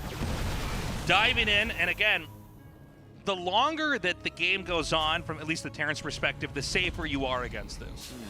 Stalkers are not siege tank shots. Okay, they're not. You can't put a Stalker out and then whatever they fire at is going to pay for itself compared to splash damage hammering your Stalkers. So Stalkers, for the record, are not siege tank shots. Look at me in the eyes when I say this, Artosis. Because, see, this is where I'm getting confused. So, Artosis. Yeah. These people that think stalkers are siege tank shots, they think the Earth is flat. I actually, before you said that, I have to admit, I thought that when I was buying a stalker, I was just buying the siege tank shot. I'm like, why doesn't it go away? This is broken. The value of stalkers goes away. You drop a stalker in a base, it's not the same as that explosive damage hitting all of your stalkers at once. No, it's not at all. No. Maru taking this third CC location, floating over. Has a lot going on right now. We do have Storm on the way. Over on Creator's side of the map, adding in an Immortal, getting the Forge. Storm 10 seconds out from finishing. And I wouldn't be surprised if we actually see the Terran begin to attack out here. Yeah. He's got the Widow Mines. You can be a little bit more flexible with pushes when you have some Widow Mines on the map, especially with a Raven. If you kill the Observers, the map is a lot less safe to just sort of be on. Well, looks like Maru is getting ready for that attack. He's got a good amount of units here. Very microable. I think he left all his siege tanks at home, right? Yeah. I like that. Some good defense. Creator here waiting in the Bubula. Yeah, nice Storm comes down, but doesn't kill off really what you need to get there. So he can go back, he can heal up. And I think the Terran might want to try to attack at 12, but you know, the longer this game goes on, I think the less safe Terran's going to be trying to push in. I mean, Creator playing an older style, but certainly a style that's not bad. He's got this is good. He's got High Templars inside the Warp Prism. This is a very old StarCraft concept. You can drop the Templars out, Storm, and then run away. So they can't really be EMP'd. Not that that's even a threat right now. And Creator, again, this is why he's such a consistent player. He looks fine this game. I like how he's playing it. Just the Prism flying around, like we saw that disable on it. But he still had a Templar out, so he holds that pretty well. And it looks like this is just going to go into a late game. Like, we've had our scuffles, and no one's really done enough damage. Like, Creator's army is good enough that it doesn't feel like Maru can really finish him yet. So Maru needs to take another base, continue to mass up, maybe start to split up a little bit. But Creator, he's got his 4th up. He's got 80 probes, really, really healthy. What's he making right now, though? Because we haven't seen that High Templar count go up. It's sitting there at 4. Normally, you'll start adding some more, putting that expansions and stuff. He must have like double Robo Colossus making. I would imagine. I mean, you need more splash damage. The Templars are not the end of the story. There's another attack coming up here, not the one that we're seeing right now, but one actually at 9 o'clock on the mini-map here. And it looks like it's going to be a drop intended for the main. So really, this attack that we were watching is more of a diversion to set up for this drop we're going to have right now. He does have 4 Stalkers, but that is woefully not enough. Yeah, and everything literally is unloaded. They did not prevent a single thing from coming out. The Widow Mines are going to completely wreck the Zealots, and now he can actually dive on top of these Colossi here. Yeah, that's too bad. It was taking a long time making those. They will save him, and I guess he doesn't really take that much damage. He loses some army quality there, and will go into a new Colossus. And actually, he started Disruptor, but went back to the Colossus. Yeah, the thing is, I think that in this type of game, you definitely want 3 to 4 Colossus before you get into your Disruptors, just based on what we've seen so far. So I'm glad that he's... Oh, he canceled again and went into a Disruptor. Unless that one like popped out. Oh, actually it finished, never mind. It's like, what? Make up your mind! But yeah, he's getting 3 sources of splash, which is pretty insane. Looking good. Oh, nice EMP on the Templar, allowing a forced fight over here. I don't think there's 2 more Colossi out yet. They're about to come out. But this damage is going to come in extremely quickly. And sometimes that can happen in the blink of an eye. An EMP completely shuts down a position you thought you might have had. Another attack over here is going to kill that Templar before a Storm can get off. And Maru just thrashing his way in and then thrashing his way back out the moment he realizes the fight is no longer in his favor. But you know what? Like, that was a great move from Maru overall. Creator a bit lower here in supply. Still though, I think he's playing well enough to continue to push this forward. No, like, we need to see him mass up a little bit more, make sure that he has, you know, his army kind of set. It's like a hard to micro army when you get up to the 3 sources of splash. But with those, it's hard for any Terran to deal with that, even Maru. Yeah, this is, I think, positionally so much better for Maru in general. He basically has 2 small armies, one that we just saw attacking there, and then this one down here. And basically, the Protoss can't really move out without the other army. It's like not this one as an example, but the other one coming in there and diving on one of his bases. And again, even though we're seeing some battles that are won here by the Protoss, it's a very replenishable army. It's good defense overall from Creator. A little bit of a counter harassment there with the Zealots. Do force a cancel on that CC, but Maru is taking a 5th elsewhere towards the bottom left. Comes in, good spread.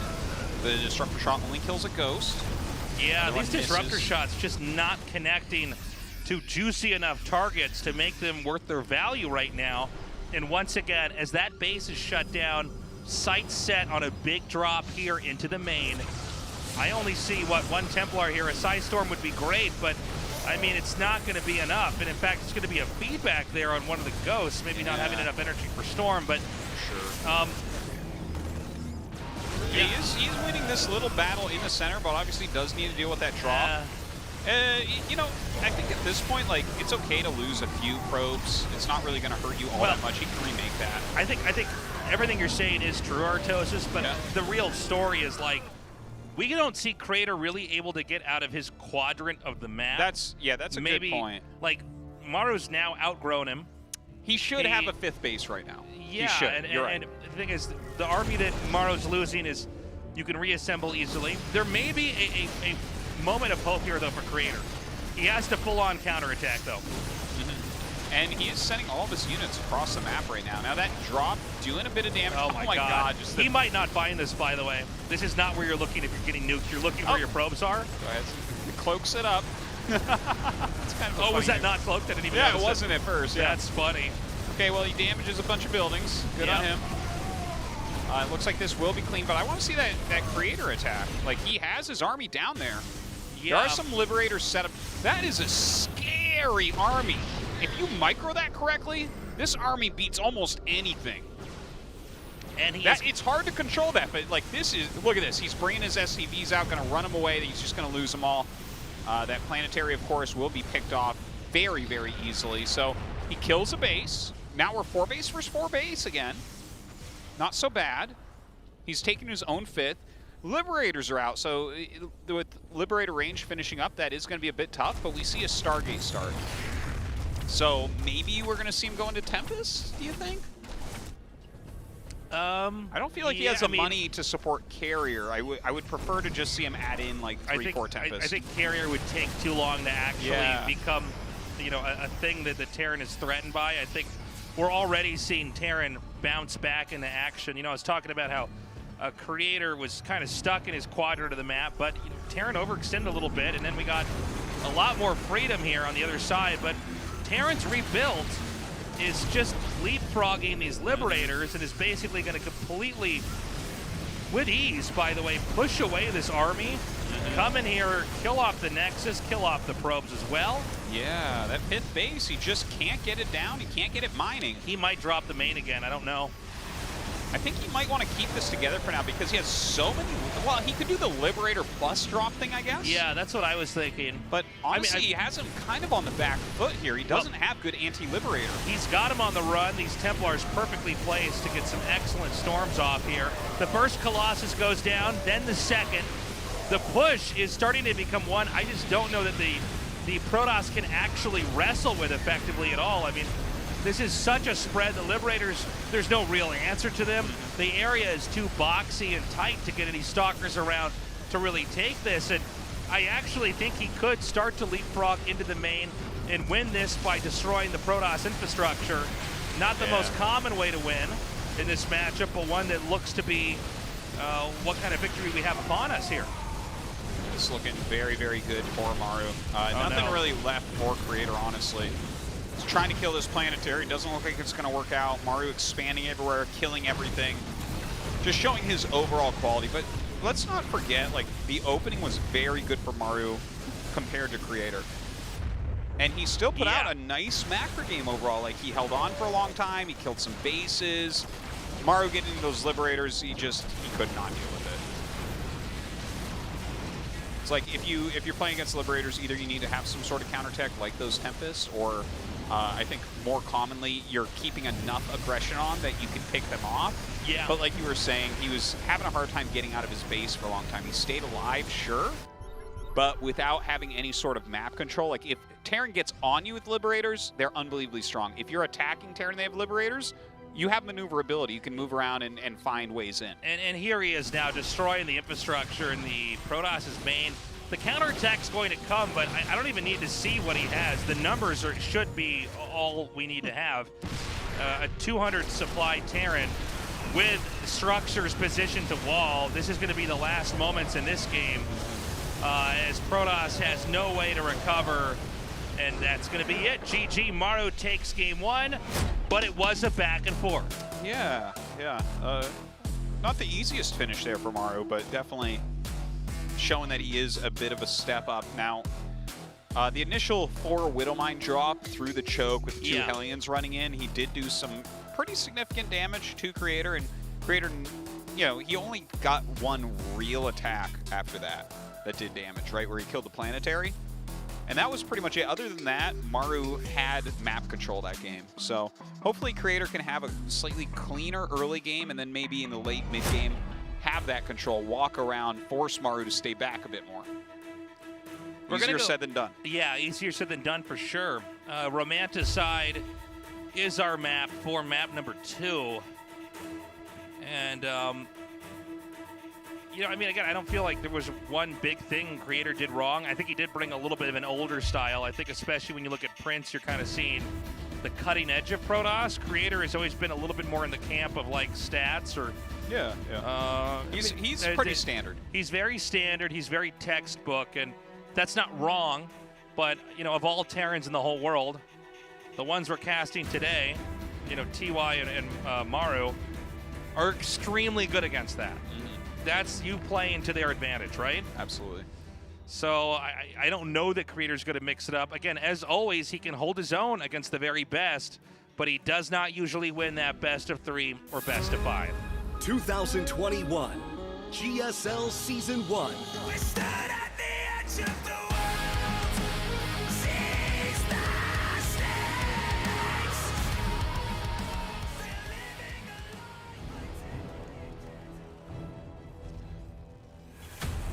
Team NV, Maru.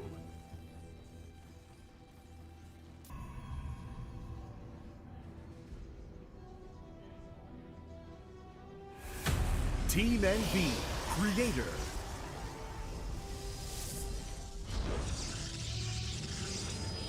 He's looking pretty comfortable. Yeah.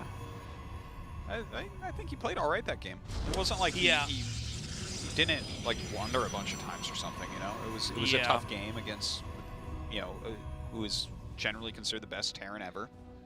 What can you do? I mean, it's got to be frustrating playing against Maru, but you can't exactly be that mad, right? It's like, well, I mean, it's a tough draw. I was holding my own for a little bit. I actually broke free from his grips in the mid game, had a push, did a lot of damage, but, you know, the thing about Maru is he's able to just kind of muster an army and oftentimes force a position that we really just don't see from other Terrans. I mean, the way that he basically pushed through, I think it was the Protoss' 5th base. Yeah, and over and over. And then push into the 4th, and then push into the main. It's like, oh, you just took this location that was very close together and just wiped that entirely with a great switch into Liberators. And it's like, all right, well, that's, I mean, that could be any Protoss in the world and he dies of that. Totally. A little bit of harassment, Creator. Really moving that probe. Getting as much done as he can with it. This Nexus, of course, on the way. Wait and see what he has planned. Maru, kind of interesting. Teching up a little bit here on one base. Of course, these two know each other very, very well. Right. Teammates for such a long time. And, well, they're still teammates now. I don't know that NV has a house out here. I'm actually unsure about that. I would assume not. I don't think so. Yeah. But, you know, they lived together in Jin Air for a very, very long time. So it doesn't super surprise me what Maru's up to. Look at this. He runs past. That's some good intel. You don't see a CC. You see that he's making reactor something. Hellions are likely. And if you can get in there and do some damage to Creator, that's the type of thing that can tilt him. We've seen it before. So we've got that Twilight coming now. You know, with Creator, I guess one of the bigger questions I'm asking myself is like, is it just going to be kind of par for the course 2020 PVT? Even some of the stuff even older, honestly, the Templars and the Warp Prisms, that's been around for years. But or is there going to be like new innovative play? I mean, we did have a game where TY lost in late game to Void Ray Carrier, 1 Colossus Disruptor. Yeah. Where it's like, oh, well, that is different. Yeah, for sure. You know? By the way, we have something a little bit different here. Yeah. It's actually a very quick armory. So we're going to have Cloaked Mine drop here. And we're actually going to have the 4-gate Stalker Blink build here. Yeah, and he's fully walled because he does see that there's Hellions around, right? And he figures, okay, it's probably a Hellion drop, but what's going to get him is he does not have any detection here. Look, the Hellions come in. Does he have mines in that medevac? No, he does not, actually. No, yeah, it's just Hellions. So he can fight this. I mean, I don't think it's that bad. Yeah, no, he can fight this. The problem Where are those mines, though? They're coming. I think he just picked them up. I think we don't have it on camera, but it's going to be going to the natural. And look, this is going to be really painful. Oh, no. Okay, he actually pulls away. He's not going to. Oh, that got down? I can't believe that watch got this. underground. Oh, man. Another one comes in. That's going to zone out the other Stalkers from getting over there. This is painful. Blink's only halfway finished from researching. So I think what was intended to be an actually pretty aggressive control opening from the Protoss is really a... Oh! No! You see Creator throw his head back in his chair. He noticed like a second and a half later. Yeah, and there's one down there that I think he hasn't even realized. Oh, now it's happening. So many probe deaths. 15. And he's waiting. Wait, what happened over here? Oh, God, I didn't see that one for a second. Yeah. My eyes didn't catch it for a second. Yeah, another mine here. And again, here's what I'm waiting for, the scan to pick off the observer with one of the mines. Yeah, that might be coming. I mean, we've talked about this before where Creator looks pretty good until he hits a bump in the road. And look, this is hard. Anybody who's played Protoss against a Terran knows this feeling where like your screen is literally in the wrong place for a quarter of a second. Yeah. And you lost 7 probes. So this is 21 probes killed. The lead for Maru is pretty significant after that. Like, look at his production tab here on Creator's side. Everything is stifled. Maru knows everything that's going on. Creator doesn't have anything. He doesn't have anything. He's got to rebuild these probes. He doesn't have any way to attack. Like, he can come over here with his Blink Stalkers. Okay, gonna kill a depot. But that's about the extent of it. Yeah. Another attack in over here. He's actually going to go right for the tank, and I think this is questionable. In fact, he's... Okay, yeah, that's what I was worried about, is that he actually can't get the kill on the tank. And I mean, damage is really compounding. I'm not saying that this game is about to end in a GG, but I don't know how Protoss is going to find a lead in any way. He's lost a lot of workers. He just took damage on the hull of all of his Stalkers, which are already pretty brittle units, right? Yeah. So, I mean, this is rough. Well, realistically, because there's no attack timings, probably the most likely way to come back in a situation like this is to get splash damage and try to grind down attacks that come at you. Right. Because you can't get damage done to Maru.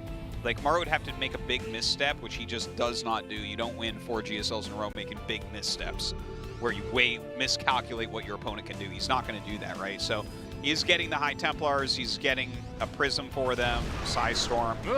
But it's like last game, except he took like 3 times as much damage at the beginning this game as last game. Last game, he couldn't really move out of his sector for most of it. Does Maru pull SCVs here? I'm curious after we casted the oh, it's possible. Percival games. But by the way, this is how you do it. SCVs or no is that you kill the workers, you build up a further lead, and then you say, okay, as he's trying to catch up, now I will take the lead and use that to punish the other player, where Percival got a bunch of kills and then came out, and it's like the army still can basically fight this. And I mean, there's a chance that Creator hangs on, but right now Maru is the favorite, and we know how Maru looks when he takes these big fights. Oh, we do have some Psy Storms, so that's going to be what we're looking at here. Okay, drops off these Siege Tanks, repositions them on that other side. Sees the Prism, so has to be aware that there could be High Templars. Okay, we had a feedback there on the Raven. I think that's a really reasonable idea. Psystorm goes down, some good splitting from Maru. Yeah, the overcharge really going to save him here. Yeah, and I'll tell you what, this is not a bad moment here for Creator. He's hanging on. He is not 100% safe yet. There's still 2 tanks back here that are going to continue to hammer away at this position, but he did thin that army out a little bit, and this is a sign of a good player here from Maru. He's going to back up. The Stalkers could try to blink in. He's got to be careful about that, though, right? They're very low on actual health, mostly just shields at this point. So blink in. If Maru stims quickly and turns around, he's going to lose everything.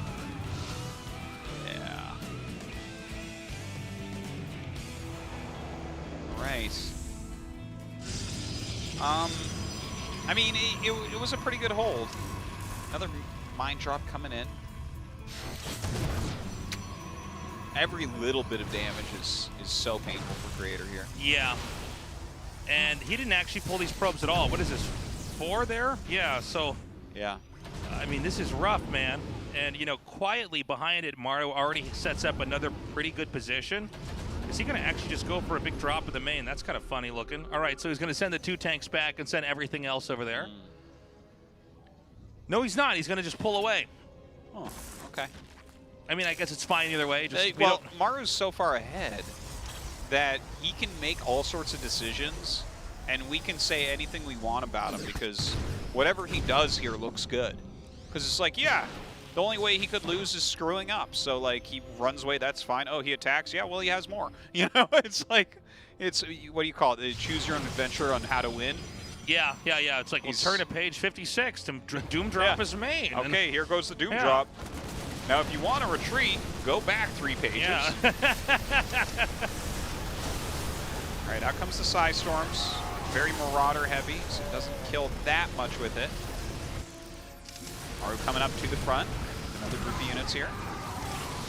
Yeah, I think that the defense is going to be too thin everywhere. The main is still basically chewing through everything there, and actually this push out here, I think this could also still be won here if Maru really focuses it. GG, Maru takes that game. Nicely done. You could see the emotion there from Creator. Pretty unhappy overall. He was saying some words.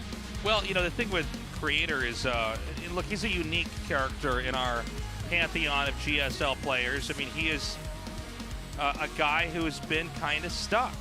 Yeah, I think a lot of people can relate to this, you know, where like you're trying and you're not getting to where you want to be. You know, you're not bad at all, obviously. I mean, if people joke about Creator not being good, it's like this guy is literally one of the most accomplished players of all time.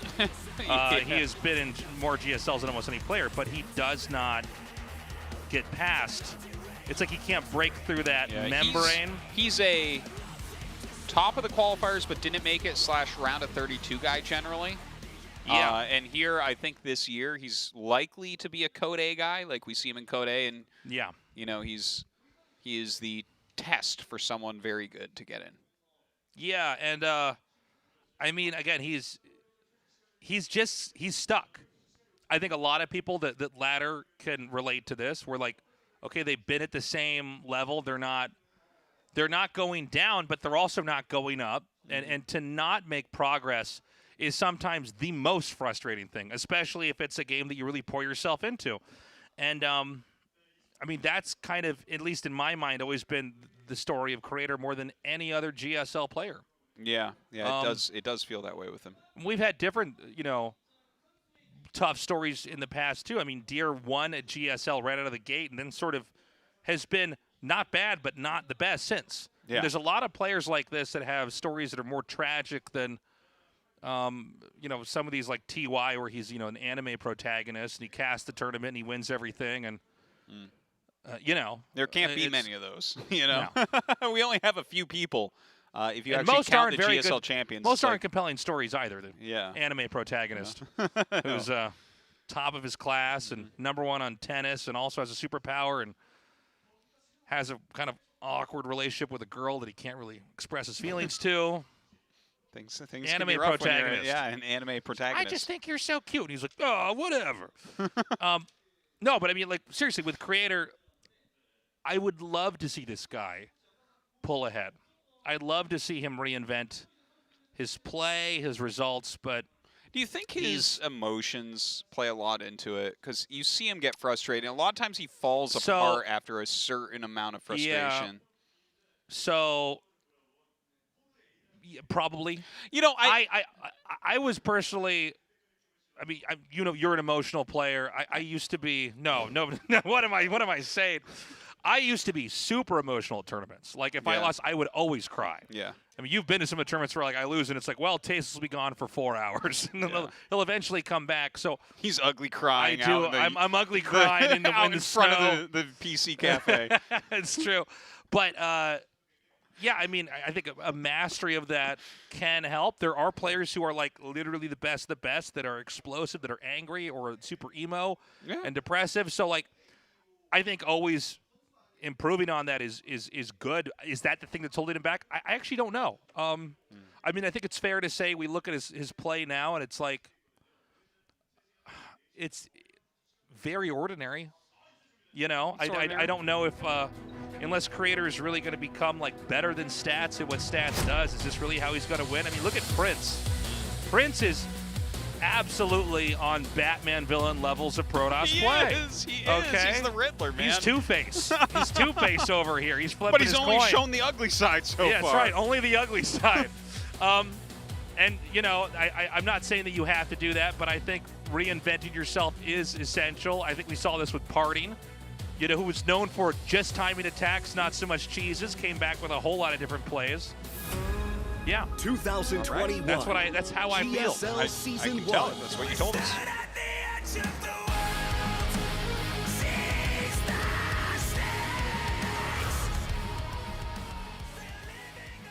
Game paused.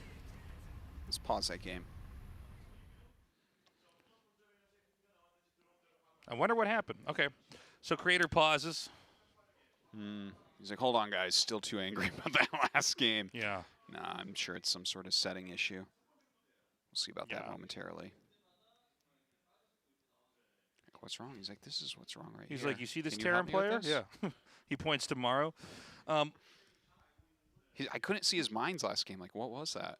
Like, oh, if you make the armory, you can't see them. He goes, they burrow underground. He goes, they what? But then you can't see them. Does something have to plant him like a vulture? It's like, no, the mine burrows itself like a lurker.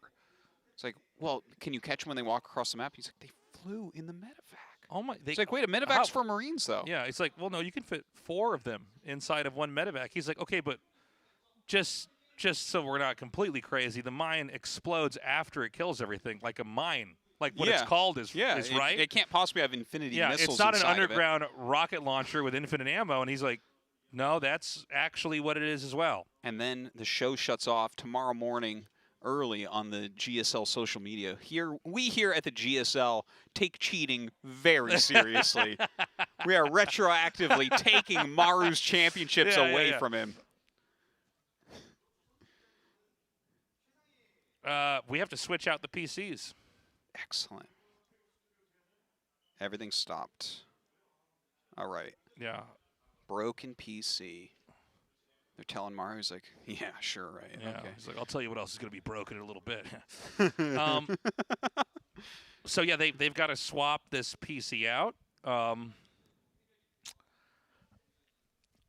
this is just so very GSL for us to gotta- have this you gotta do this downtime, sometimes. It's and then for important. us to get the new PC put in. Mm-hmm. We are prepared for this. Maru with his heat pack. Yep. I got to order my heat packs. I haven't since I moved to my new place. I have a huge box in my house. Yeah? Huge box of heat packs. My kids steal them anytime they see one. They're like, Oh, they Can I like have them? that? Yeah. Is that for your hands, Dada? Yes. So I don't know. I guess there's some discussion here with the ref and production. Yeah.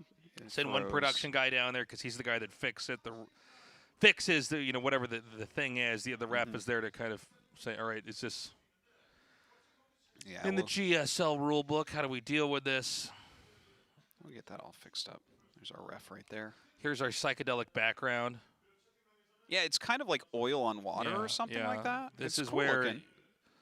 You watch StarCraft and you talk to the DMT aliens. It's pretty cool. Find out that they're Protoss. I'm like, damn. Yeah, they're trying to tell you that it's okay to cheese. You're like, and then you die.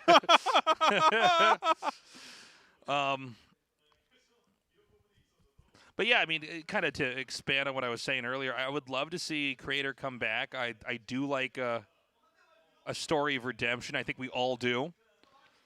Except for Flash fans, are like, I just hope he wins everything all the time forever. I'm like, you're just the most interesting people. You guys are. Oh boy. But you just have players that are stuck, and when they do come out and get good, I mean, this is why you do have all these posts online of like, I got Masters, I didn't think I'd cry. Yeah. Because like, it's big feels for sure. If you're big stuck, feels for sure. Big feels for sure. Artosis has never cried in front of a human before. It's just big feels for sure, yo. Never cried in front of a human. So true. Yeah. I only cry out of anger. That's right. Believe it or not. I believe that. All right. We were like in reclining chairs, like laying back. I was. It's like every ad for a gamer chair ever, where they show you the different parts, and they're like, it can also go down like this, and I'm like, great. So when I get in a fight with my girlfriend, I have to sleep in the computer room, I can still lay down. Like, this is not the best sell. I wish we had those chairs here because gamer when chairs? we're not on camera, I try to act like I have no bones. I just like slither down and like drape over. We are like jellyfish that can flex our bodies for a little bit and be upright. But the last thing I ever want is for a camera to be on us while we're casting. Oh, no, that's the worst. I won't name the esport event, but there was a period where they were trying that out, and it's like, actually, a few things try that, yeah. This is like when they put a camera on the guy who's doing the radio show, and it's like, well, he's just hunched over talking into a mic. I'm like, yeah. It's like, yeah, I'm really because we didn't need the visual like medium here. Yeah. Well, I'm picking my nose and eating my boogers. That was what I'm doing. Oh, people can tell with the things that you say, for sure. I'm like, I like this Protoss cheese. I'm like, oh. Some booger eater fire. And then I'm going like this, rubbing my belly because it's so good. I'm like, you talk. I'll be back later. Like, yeah. Well, you know who I want to here. Think about who you would really like to see win a championship this year. Think in your head. GSL Codes Championship. I'm like, tasteless. Who would I like to see win? I mean, Prince would be exciting. Okay. I mean, it wouldn't be this season, obviously. Yeah, no. Well, certainly not this but, season. I mean, that would be quite a trick, wouldn't it? SOS would be very cool. That we actually haven't. That would be a good one. That feels like it's one of our stories we were supposed to tell, but it never actually happened. You got second twice. Yeah. Never won a GSL. You've won so much other stuff. That's true. Yeah, that's so what about a good you? one. That's a good one. I was actually thinking innovation because it's been a long time since he won. His last win actually against SOS, but it's been years, and I would love to see him peak up again. No, I'm not like. Yeah, that's really exciting, Artosis. No, really.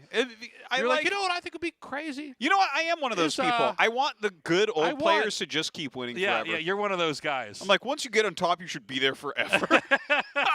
If there's one thing that's bad, it's change. Like, yeah. When I saw Percival almost win a game, I was like, no. I was like, this is wrong. This is a crime against God. We need the same players for all time, forever. Yeah. That's what I'm looking for. Yeah, that's what really makes when Prince took GSL a game from good. TY I turned around at Prince and I was like, He's like, but TY won twice last year. Can I just play once? I'm like, Yeah, I mean, those are the kind of players I would like to have. Ones that either haven't won but should have, or just completely new. Or have only won like 4 or 5 but need another one now. Yeah, exactly. Yeah. Or TY. That's who I really want to have win this again. Yeah, that would be great if he just keeps winning them. Yeah. All right.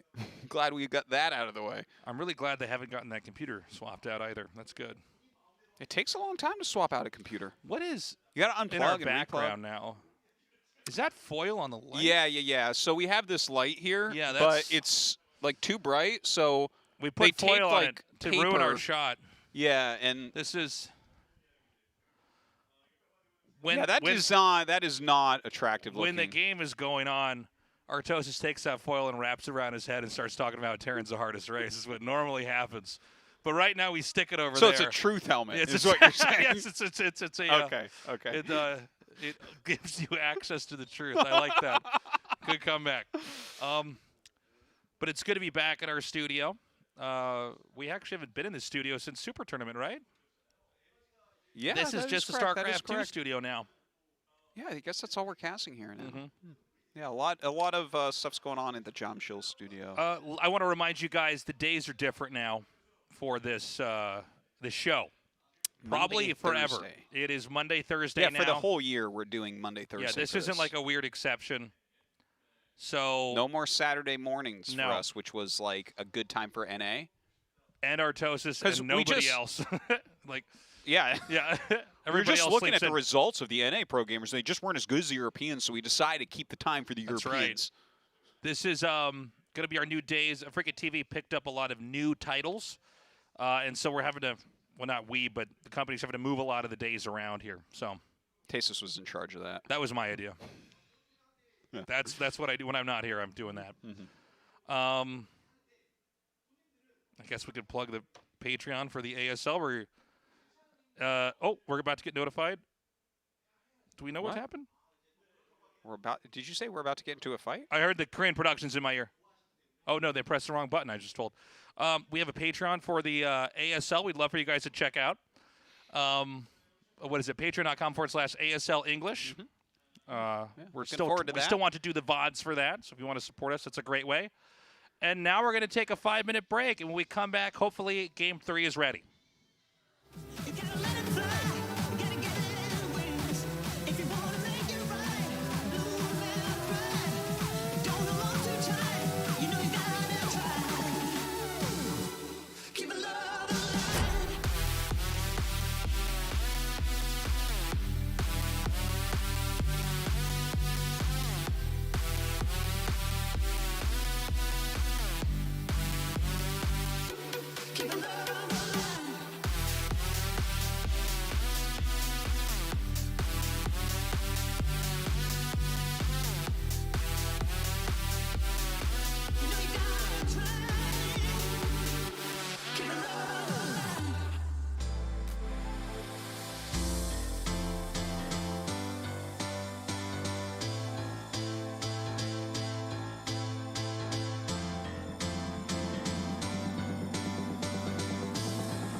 Maru pointing at his head.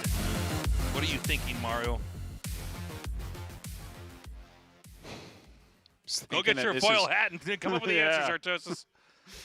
Guys, thank you for waiting. I don't think our game's ready yet, but our 5-minute break is done. Yeah. I would have preferred that we just filled during that, you know? Just keep talking. Just. What I really want to do is, you know, we have this delay, and then I just get our Uno cards out, and we play a little game of Uno on the stream. All right, here's our matches on Thursday. Is there a match there that you're really looking to as exciting? Yeah, Man Special's playing. I think all three are really good matches. Of course, Byun versus Kira is going to be awesome as well. But yeah, Special DRG, definitely me too. That's exciting. And then, of course, the Parting Dark one is just mind-boggling. Yeah, right? French kiss on that one. Yeah, Chef's kiss, excuse me. Here's the thing that gets me about it. I'm like tongue kiss on that one. It's like, what are we even talking about? All right, sorry, go ahead. Hold hands and jump off a bridge on that one, tasteless. That, like, Ragnarok versus Hurricane exists, but so does Parting versus Dark, right? That doesn't feel right. But I think that these are seeded somehow. I actually don't know for sure, but it looks to me like they're seeded. Like the fact that TY is playing Prince and Maru is playing Creator and SOS is playing Percival. But actually, SOS did so poorly in the last year. Maybe not. Maybe it is random. Either way, Parting Dark, the fact that one of them doesn't go up is insane. And again, guys, every Monday, Thursday, not just for Code A, but for Code S as well. And once we have our players who've survived, we're going to go right into the round of 16. Yeah, in fact, that day with Stats versus Bunny and Parting versus Dark, we're going to have that group selection right afterwards. So that'll be good. And Maru, waiting patiently. This is great music for this kind of delay. We got to get this fixed. Okay, is Creator ready? Like, all right, now type in your password. Okay, here we go. Are your hotkeys right? Do you have sound? How do computers go bad? Like, it's such a weird thing to me. It happens in tournaments a lot where, like my computer occasionally there's a problem, but, like, I just restart it, you know? But, like, here it's... Yeah. And it's not like it's just a thing here. I mean, it happens at events. Events have to have backup PCs, like, ready. Yeah, yeah. Not just for StarCraft, for all, you know, all games. I just wonder how it happens so often. Like, does someone switching an account... Like, people don't even have mouse drivers anymore. It's on the mouse almost for every mouse that there is. So you're not even installing anything. So how the hell are computers always going bad in tournaments? A few times every season. Well, I would also imagine it's if it does anything weird, they're just like, get it off. We can mess with it behind scenes. Let's just put a new one in there. Because, you know, sometimes you'll have some problem with your computer where it's, like, being slow or...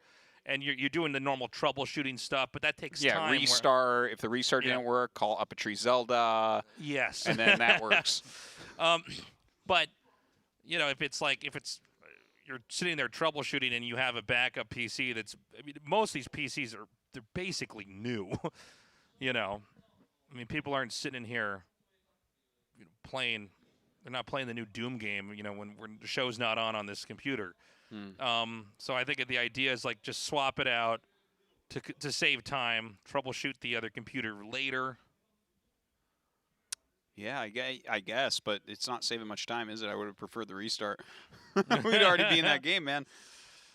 But yeah, it's just I don't know. I find it strange that things go wrong so often. Because how often do things go wrong in your PC?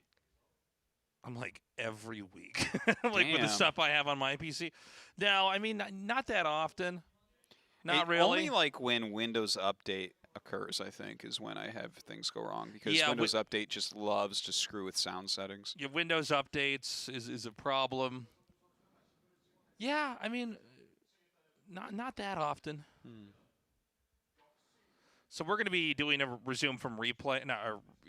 Resume from replay. Oh, we're recovering the game that's 17 seconds in? Yeah. I find that to be needless.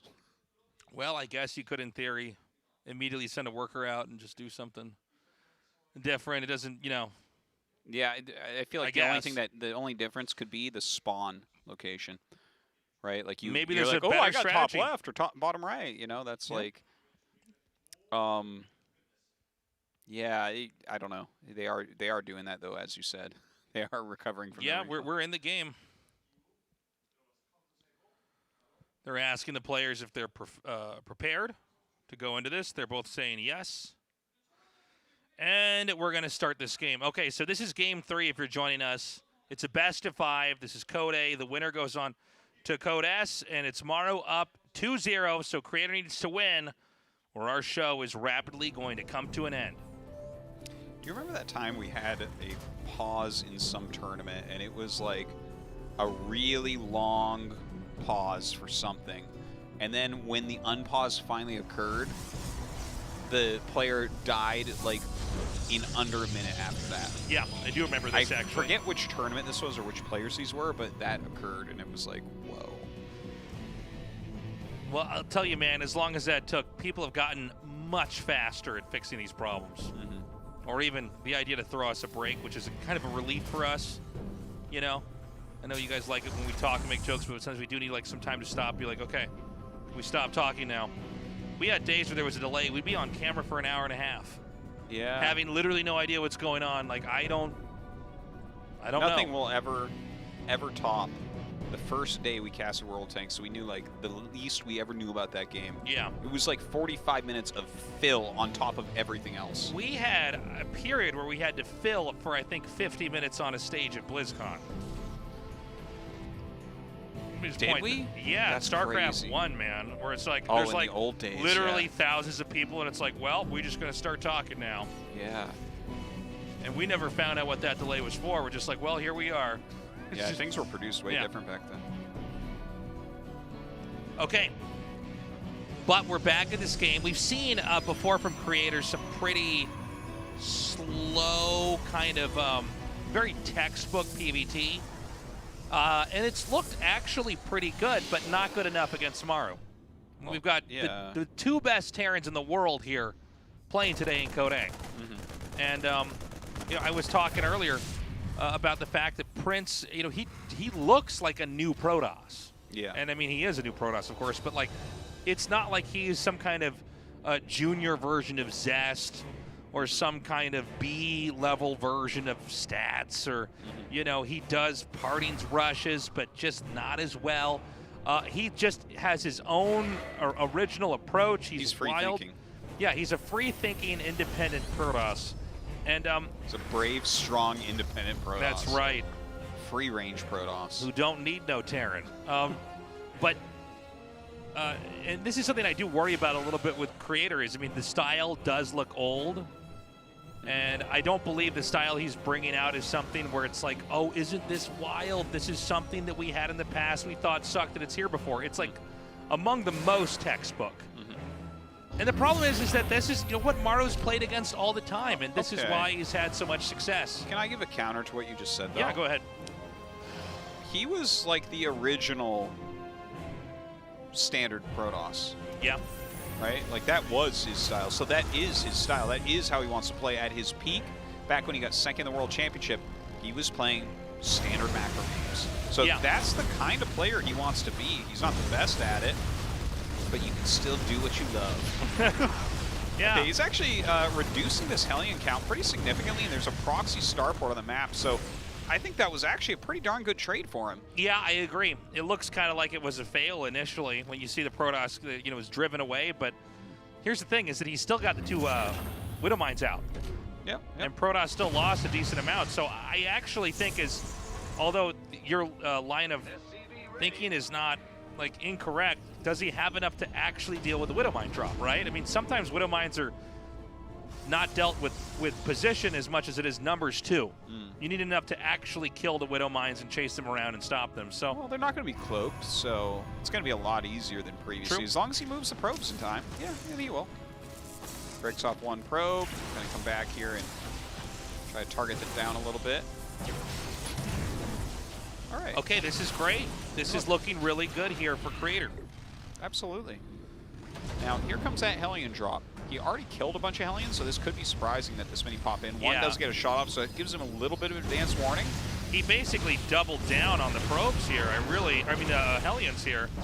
And I think despite all the preventative measures we saw come from Creator, this game kind of ends up in the same position anyways. Yeah. Just Widow Yeah. Mines before Hellions, and I think it was 9, on our screen here, 9 probes killed. I would say it wasn't as bad as the previous game for sure. Game 1, I think it was actually slightly better defense than game 1 maybe. So, do we call it the best start that he's had? Maybe? I don't know if that's the best way to try to phrase it. I mean, the least bad? The least bad might be not as much damage as previously. Well, he's going to Dark Shrine. I like it. Yeah, now this is, I think, more outside the norm, which is probably a good thing here. Yeah, DT drop is still a pretty solid, pretty cool opener. Yeah. It definitely can catch people off guard and do some damage. Unfortunately for him, there is a Raven in production, so it's hard to imagine the DT's doing a lot, but they can still do some, even if their Raven's out. Yeah, DTs are funny in that if they don't do a lot of damage, they didn't work, basically. It's not like a lot of other units where you can make them and be like, well, I'll keep these. You can turn them into Archons, sure, but you need to have a lot before the Archons are really going to help. You know, a lone Archon's actually pretty bad if it can be sniped. Yeah. One Archon doesn't do a whole lot. But, you know, he's getting charged, so maybe he goes DT Archons and charge lots here. Sure. That sounds reasonable to me. Yeah, he's warping another DT, so that's definitely for a couple Archons. 5 gates being produced. He does have that third Nexus up. I think it's fine. You know, it's kind of like when you see the DT into Archon drop against Zerg, where it's like the DTs don't have to do damage. It's great if they do. I think this, I mean, it's a little bit more punishable here, but yeah. It's not the end of the world. I think it's much stronger against Zerg, but yeah, for sure. The thing is, this can be good. I worry that because it can be a little bit risky if they get the War Prism. Oh yeah, if they get the Creator Prism, is kind you're in so of much trouble. He is the guy that stubs his toe game-wise. A lot of these moments, Stalkers are coming up now. We have the Immortal about to pop out.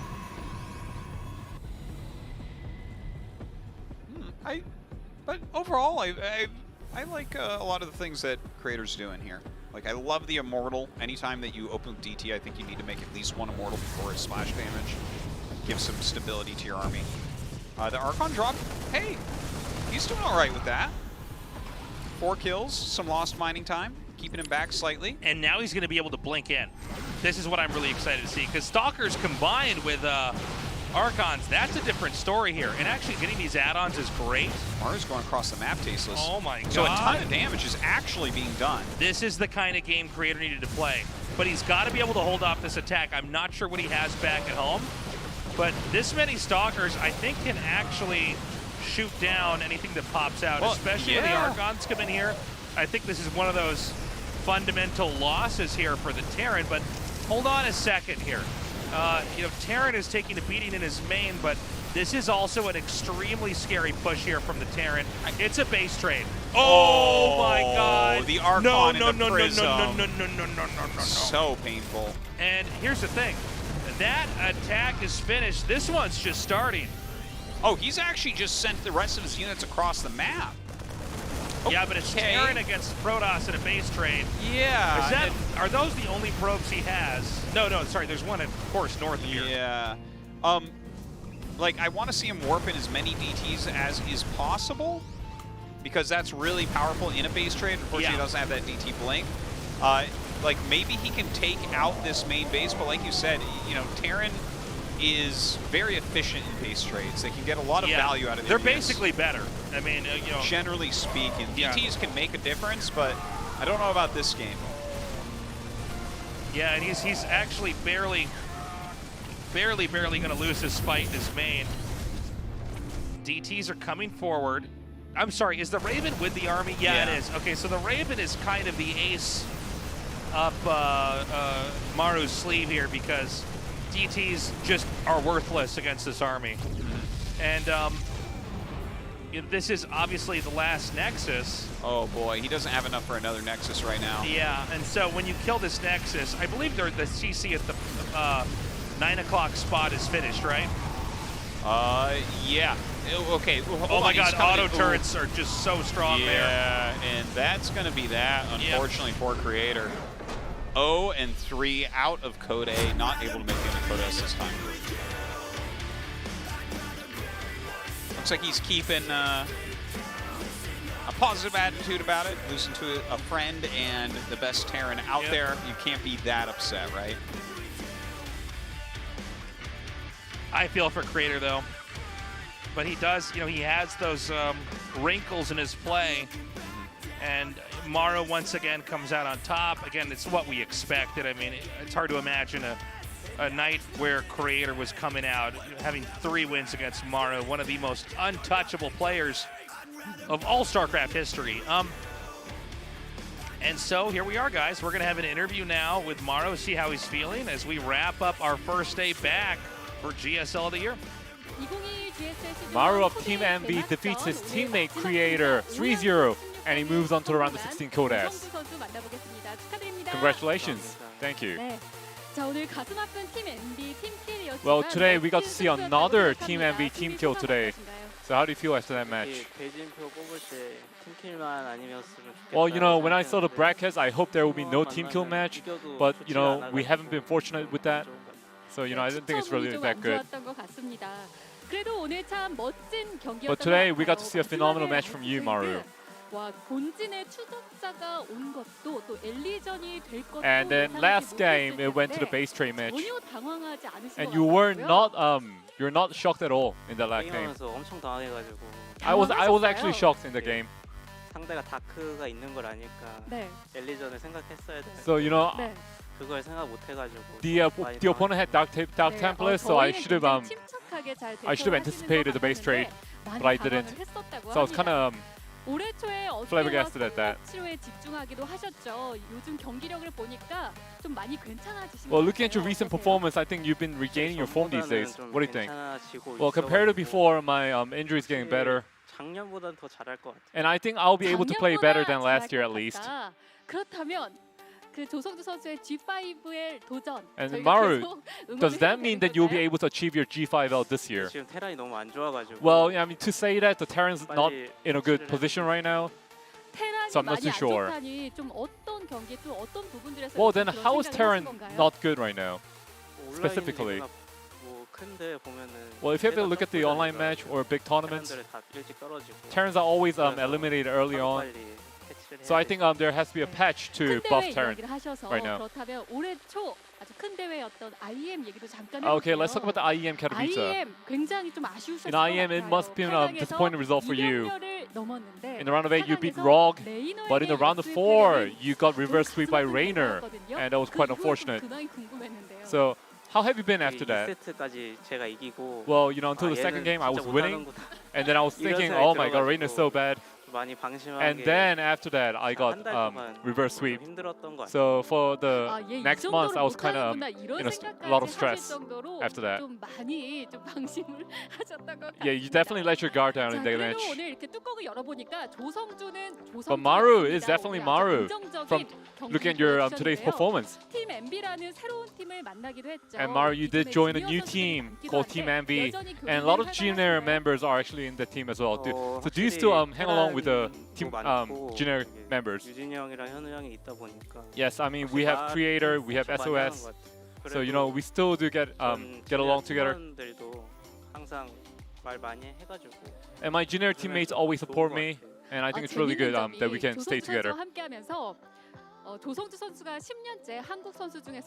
And Maru, this is actually a small little information, but you have been the youngest player for the past 10 years in the GSL, Korean GSL players. But now it's Percival who's the youngest, so what do you think about that? Yeah, I actually hope Percival would do better, but you know, I think he was unable to get his nervousness off, so that's quite unfortunate. So we'll look forward to your first season of this year, Maru. So before you go, anything you want to say? You know, I've been taking a long break, and you know, now I move on to the round of 16. And as I have just defeated my teammate, I'm gonna try harder and then try to move on further. Congratulations, thank you. Great first day back, guys. Yeah, quite a pleasure seeing some of these newer players trying it out against some big-time champions. Of course, it was a little bit one-sided here tonight, but I think the Prince and Percival games were definitely interesting. Good to see these up-and-comers start to you know, push back a little bit against the strongest players in the world.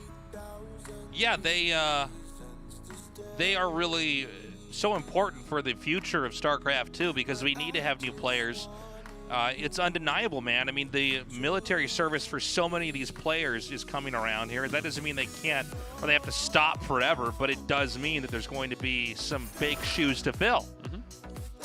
Our next match, this is going to be on Thursday, guys. So 1, 2, 3 days from now.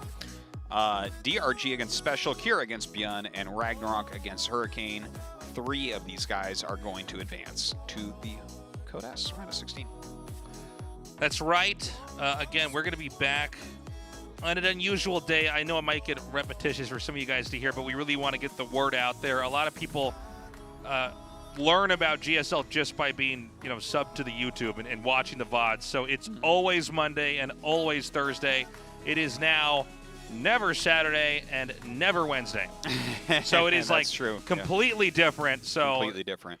Yeah. It's been the other way for years, but for a decade. So now we are here almost a decade. We weren't long time. Yeah. Long time.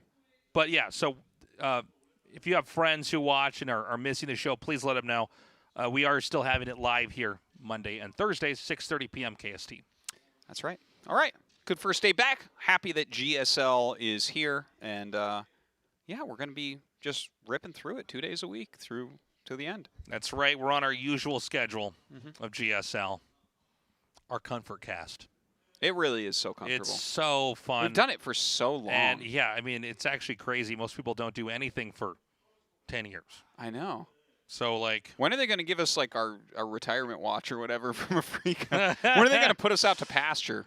That's coming soon for sure. Yeah, no doubt. No, but it's good to be back, and it's great to see that the games were this exciting. And that is all the time we have, guys. We love you. Stay safe. Wash your hands. Wear a mask. And have a good morning, afternoon, or night, wherever you are.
Africa TV Freak Up Studio live. LG Ultra Gear and Hot 6 2021 GSL Season 1.